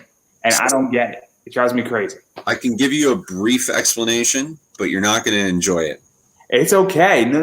The point is that I'm trying to convince and get people to understand why this is complicated. Is that I'm asking for support, and I'm asking for somebody to say, "Hey, man, I get it. Throw me a phone." Because it goes even further. I'm going to throw something out here, and then I'll let you speak. I promise. Sure. One of the things is that I've had said to people, "Can you share it on your wall?" They're like, "No," and I'm like, "What?" And that's my response: is can you share it on your wall? Can you share it into at least one Facebook group? You know, can you retweet it on your Twitter? Like, I'm trying to get a little bit into your network too. Don't you want to share? Like, is that too much to ask? Don't you want to share to your followers? Hey, I was just on this podcast. Right. Josh obviously is not in the chat anymore. But as I stated, every 2 weeks I am shooting out that interview I did with him, that he interviewed me. Till June. There's 25 weeks from January, from now to June 25th. And every 2 weeks at a different time, I'm shooting out that interview. That's a fucking godsend for somebody. I don't know if anybody Josh has interviewed is doing that on Twitter. And I'm not trying to shame Josh. I'm trying to be what I'm trying to get across is that, you know how long that took me to do? 25 minutes. Right. Exactly. Well, okay. So I can kind of speak to, all right, I'm about to make some enemies, and that's fine. That's fine. I'm over it. So all I'm going to say as a preface before I say this is if you get offended by what I'm about to say, I'm talking about you. So the problem is there's generally two reasons that people get into creative work, especially if you're creating a comic. Now, I'm not talking about artists who get hired like mercenary style and they just do the work and they get paid for it. That's a totally different thing. That's your job. Somebody like Keith Garvey who's doing a cover for Zenoscope. Sure. Or like Clovis, the guy that does the art for Apex. He and that guy's horrible. Just one of the worst. One of the worst. Well, so like the thing about my relationship with Clovis is that like we're both very passionate about the project, but he ain't doing shit for free. So like I pay him and he makes the art, and it's lucky that we both like each other. But if we didn't like each other, like I would probably still have a business relationship with him because he's really good at his job. You know what I mean?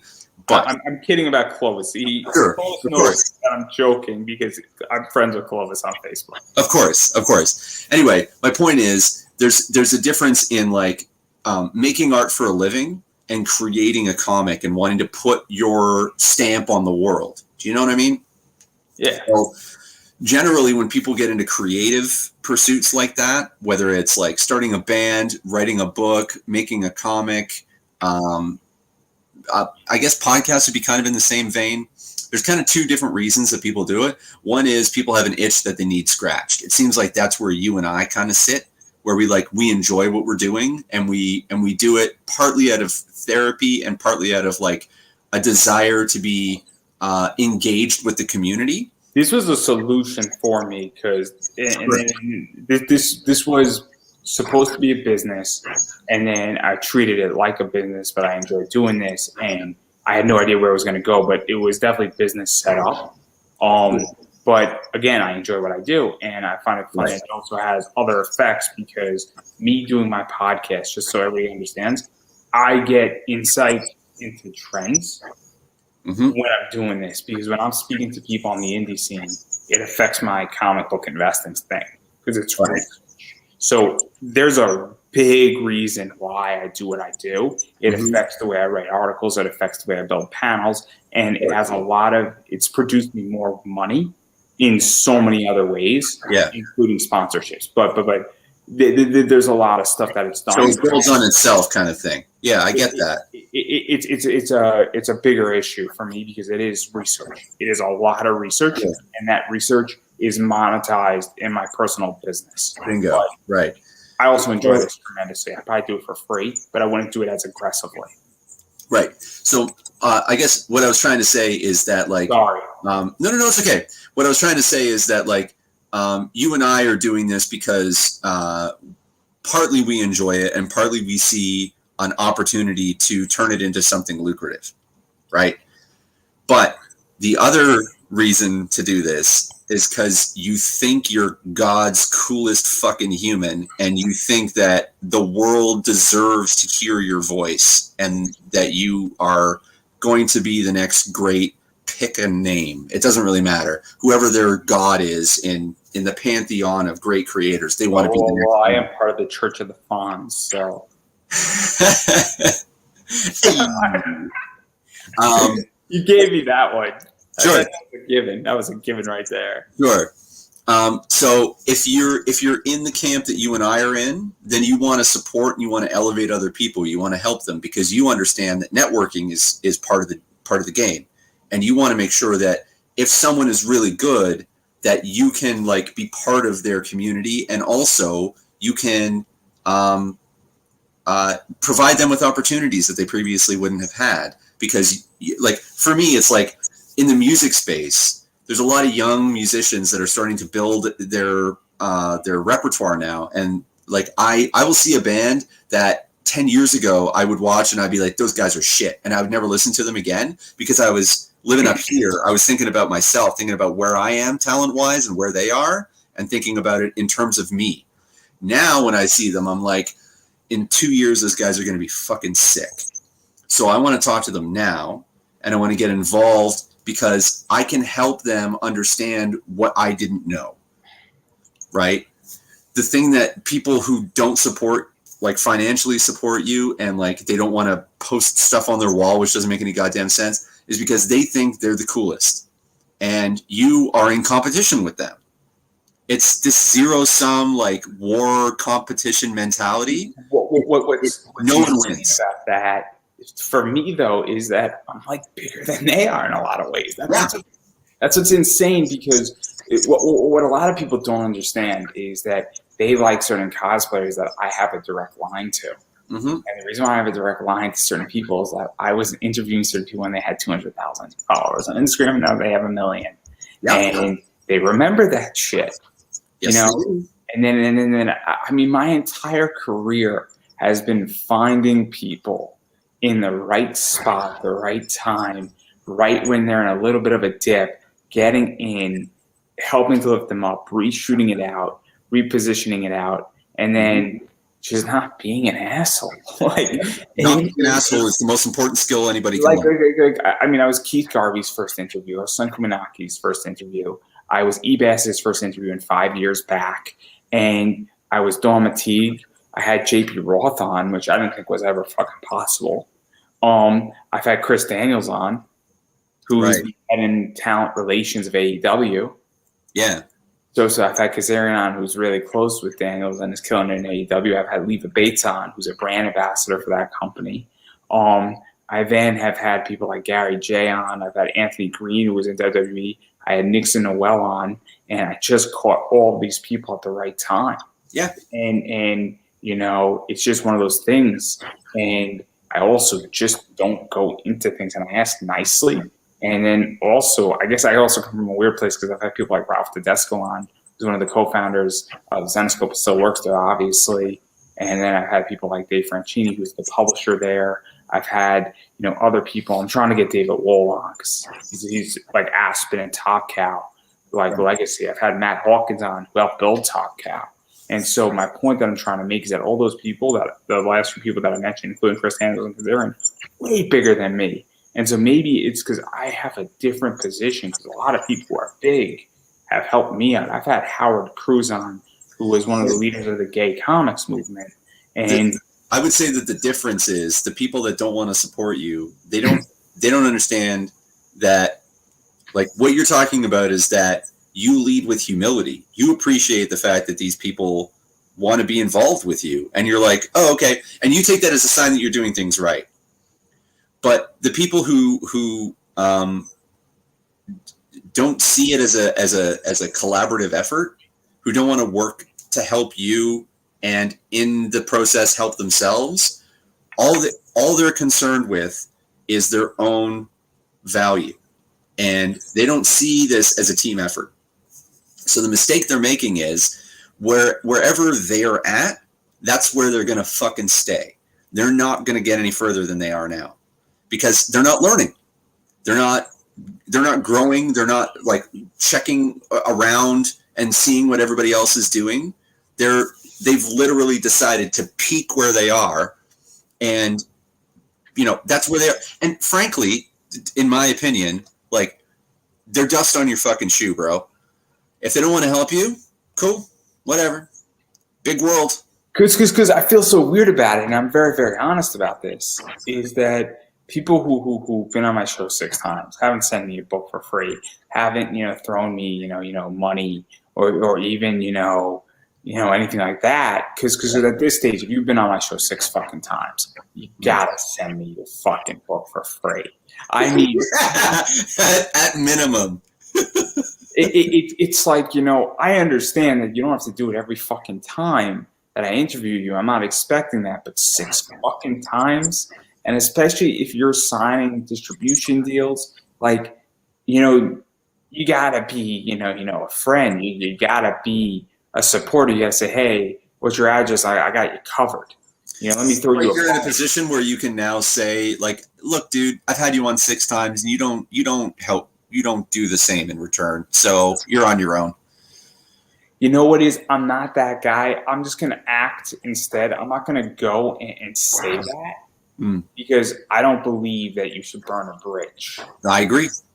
So because I am the philosophy where this has happened with interviews where somebody said no, and then 2 years later, I'll tell. I love Lufisto. She is she basically sued the Canadian government to allow her to wrestle men, and she won, which is awesome.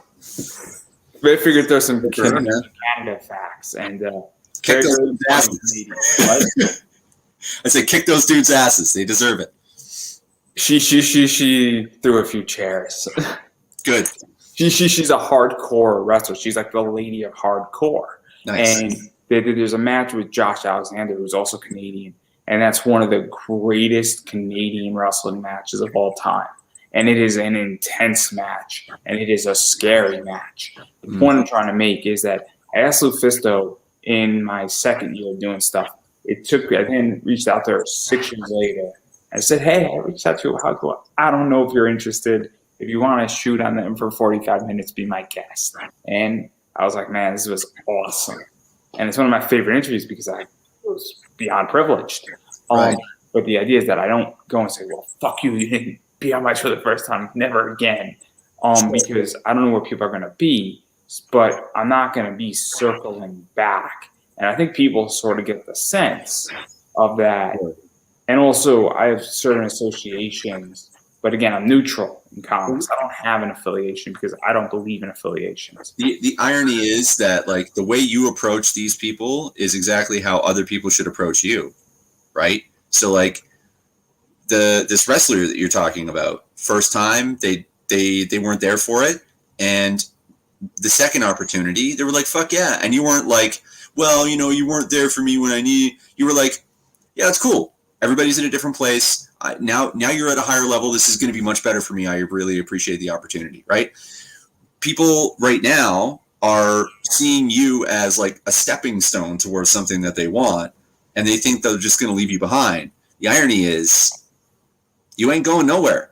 So eventually you're going to be up here, and they're going to be like, hey, Andrew, you remember we used to be buddies? Can I come on and talk for a few minutes? You'll be like, sorry, man, I'm busy. I'm booked up for the next 2 years. I got like 4 sponsorships. I can't do this right now. See, I'll probably be the guy that'll be like, yeah, I can fit you in. I got you covered. Because again, I'm very nice about it. Where you're a good guy. It's so my friend Ozzy Longoria, he's like, hey, I said, he shot me something on like, I think Sunday night. I said, hey, man, you got a spot? I'm like, yeah, I can fit you in.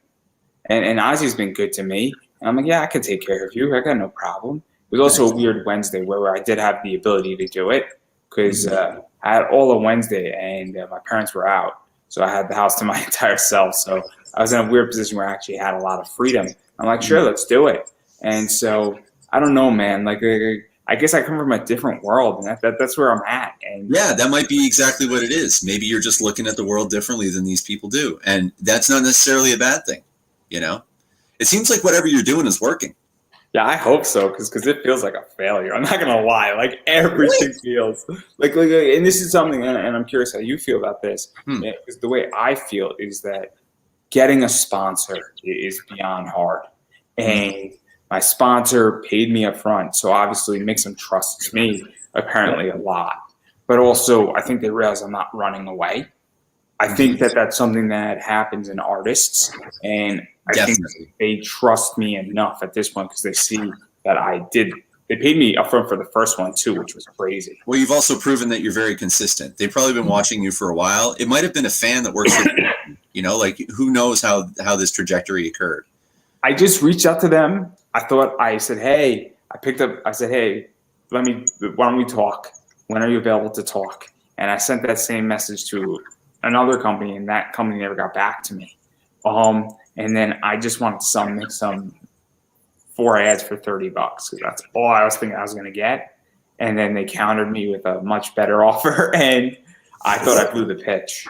I said to them, oh, well, no worries. Just brushed it off. And I thought I blew the pitch, and apparently I secured the deal. And, you know, but they paid me up front. And I think what happened is that I think that maybe nobody who's a sponsor ever called them up and said, let's talk. Very likely. And let's see what happens, and let's see what we can do. And the famous Canadian, the great one himself, said, you miss 100% of the shots you don't take. That is true. But again, like the way I feel is that, like, I'm just looking at this and I'm like, I'm doing like maybe 200-300 views. I'm obviously sharing it out. Some of this stuff does better over time. It does better over time on YouTube as well. And, you know, but it is tough and it is brutal. And I'm not going to lie. Like, I see a bunch of people. I'm like, oh my God. Like, I see people doing like 4,000 plays on YouTube on something that's like interview at a con, but they only have like 49 like subscribers on YouTube. And I'm like, I don't know if I'm doing something right, because it's hard right now to figure out if you're on the right track. And like, I'm not one to question myself per se, but it is tricky, the metrics.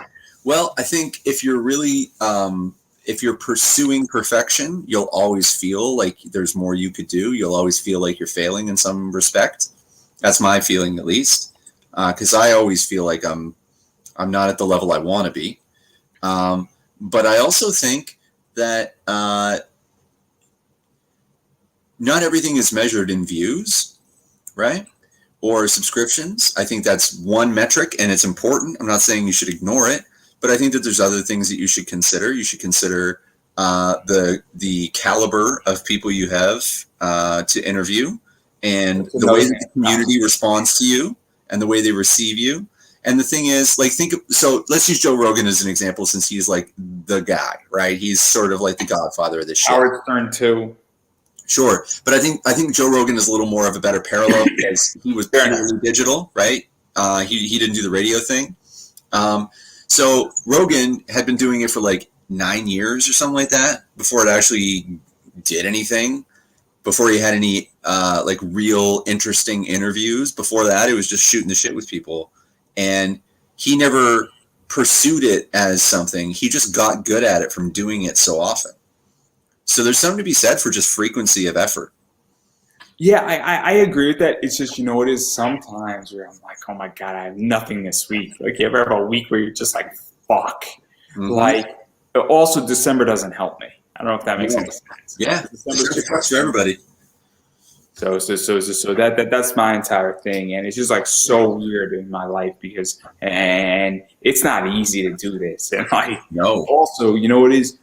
Really, what I ultimately want is I just want to thank you. You ever just want to thank you from somebody? Like, just when somebody like, hey, man, like, I would love it if I got a DM from somebody, be like, man, I loved your play into that. That was awesome. Like, that would legitimately make my day more so than any money, because I would say, oh my God, those covers look amazing.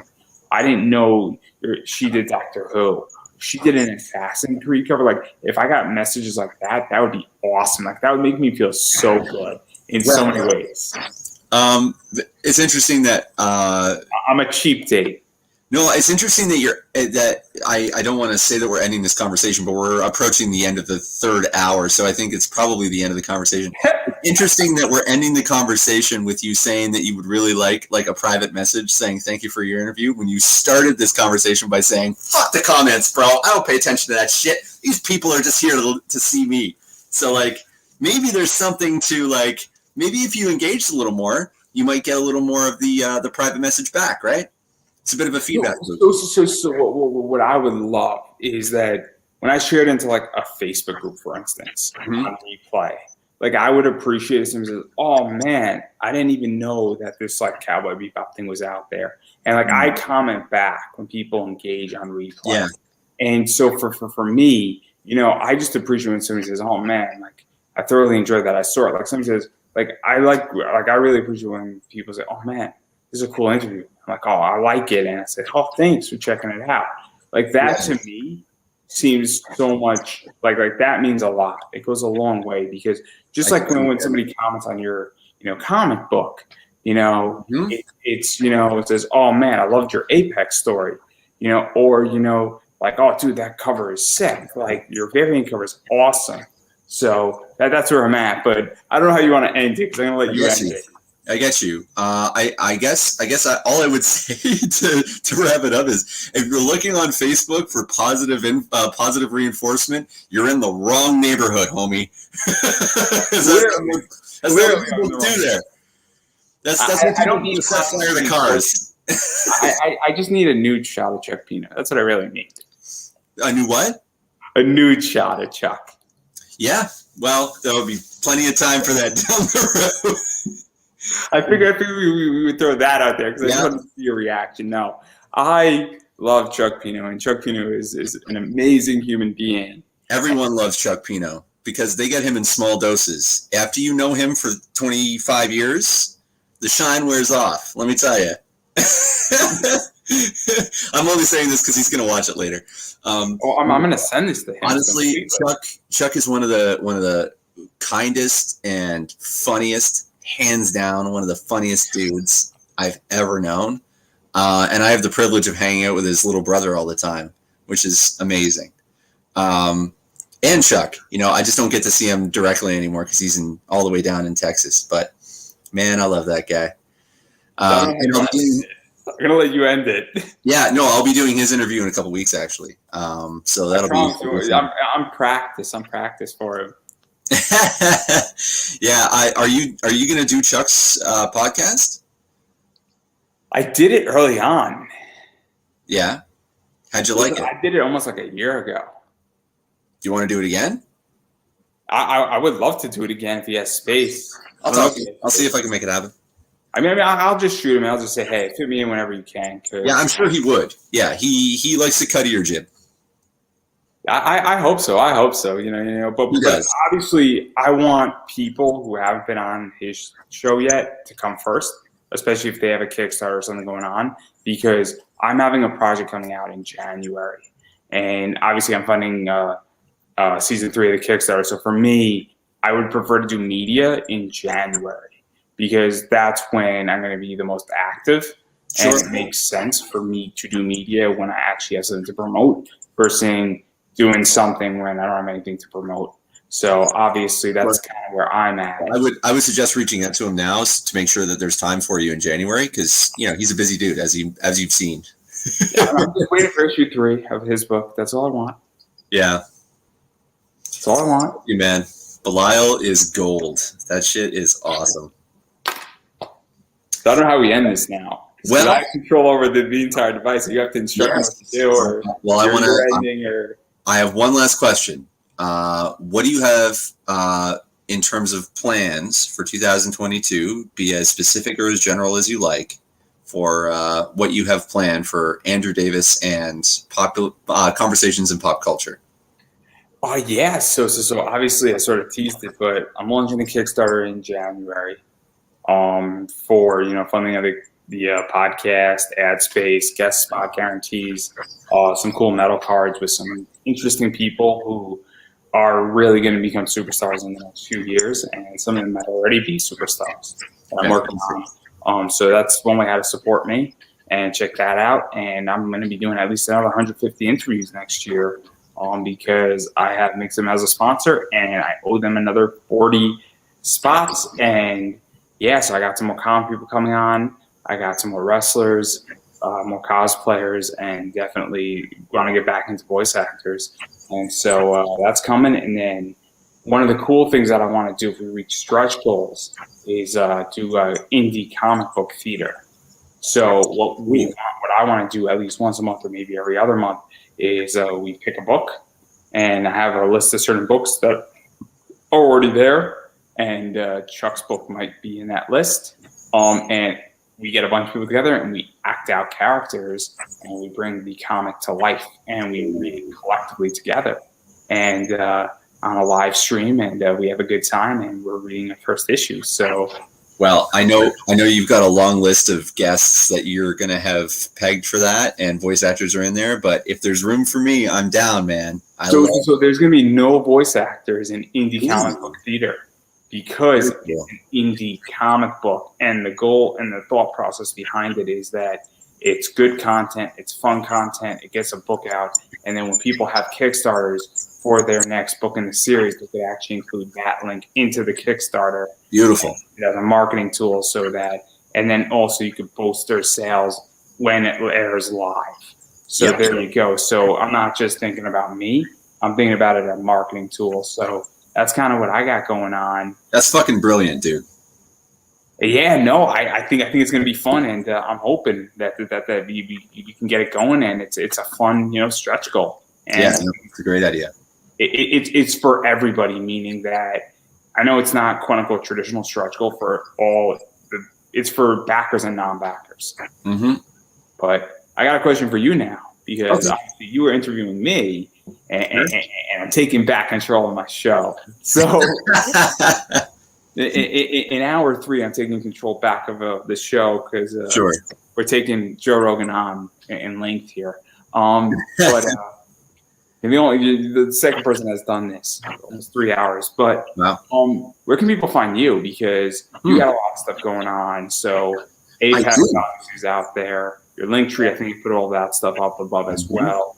And where can people support you? Because obviously, while you were interviewing me, I think it is important that people recognize that you're doing comics and a variety of other things. And obviously, I want people to go support you and know when your show's coming, because there's room for all of us.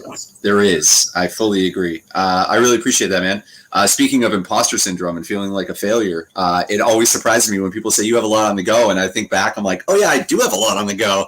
It just feels like I'm constantly rushing to get things done because I'm so busy. But it is good. So you can find me. I'm on Facebook. I'm on Instagram. Apex. It can be found at mohini.eats. That's mohini.eats. And all the stuff for Apex 2 is going to start coming up. Clovis is hard at work on the art for the second issue right now, and I'm going to start promoting that and get the Kickstarter going for early 2022. That's the goal. We'll see how things go because there's always hiccups, but the goal is early 2022 to get the Kickstarter going. I myself am starting a podcast. It's going to be called The Friendly Anarchist.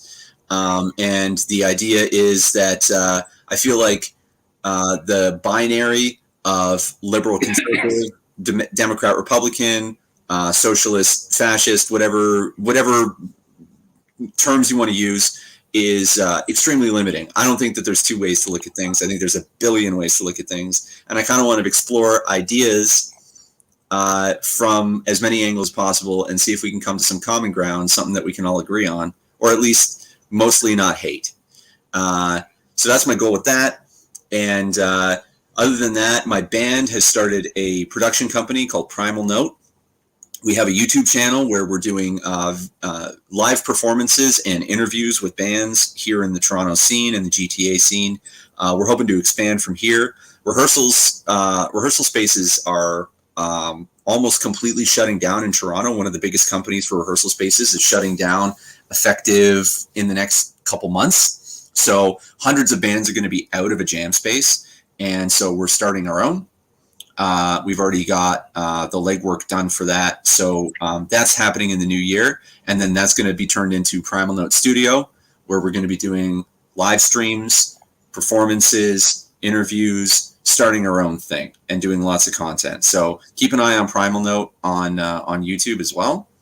And beyond that, you can find me on Facebook talking shit and picking fights with anybody that has opinions without any information to back them up. That's about it. I would self-promote, but I just did that for the last 3 hours. So you did great, man. It's sick and tired of listening to me, but I will just say this. Please use Mixam for your comics. Code Andrew Davis, get 5% off.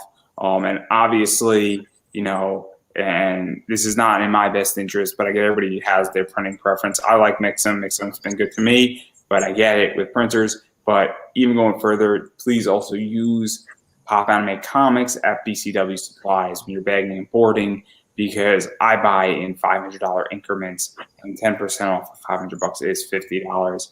And that is an affiliate link, and I do get a commission back, and that goes back into the show. So obviously, if you're going to go and need supplies, I appreciate using my code, and you could use Pop Anime Comics for 10% off. And everybody's winning. You're supporting a small business, you're supporting me, and you're getting a discount. And every penny counts, every dollar counts. And again, as I stated, I appreciate the support that everybody provides this. And if you still feel so inclined, buy me a coffee.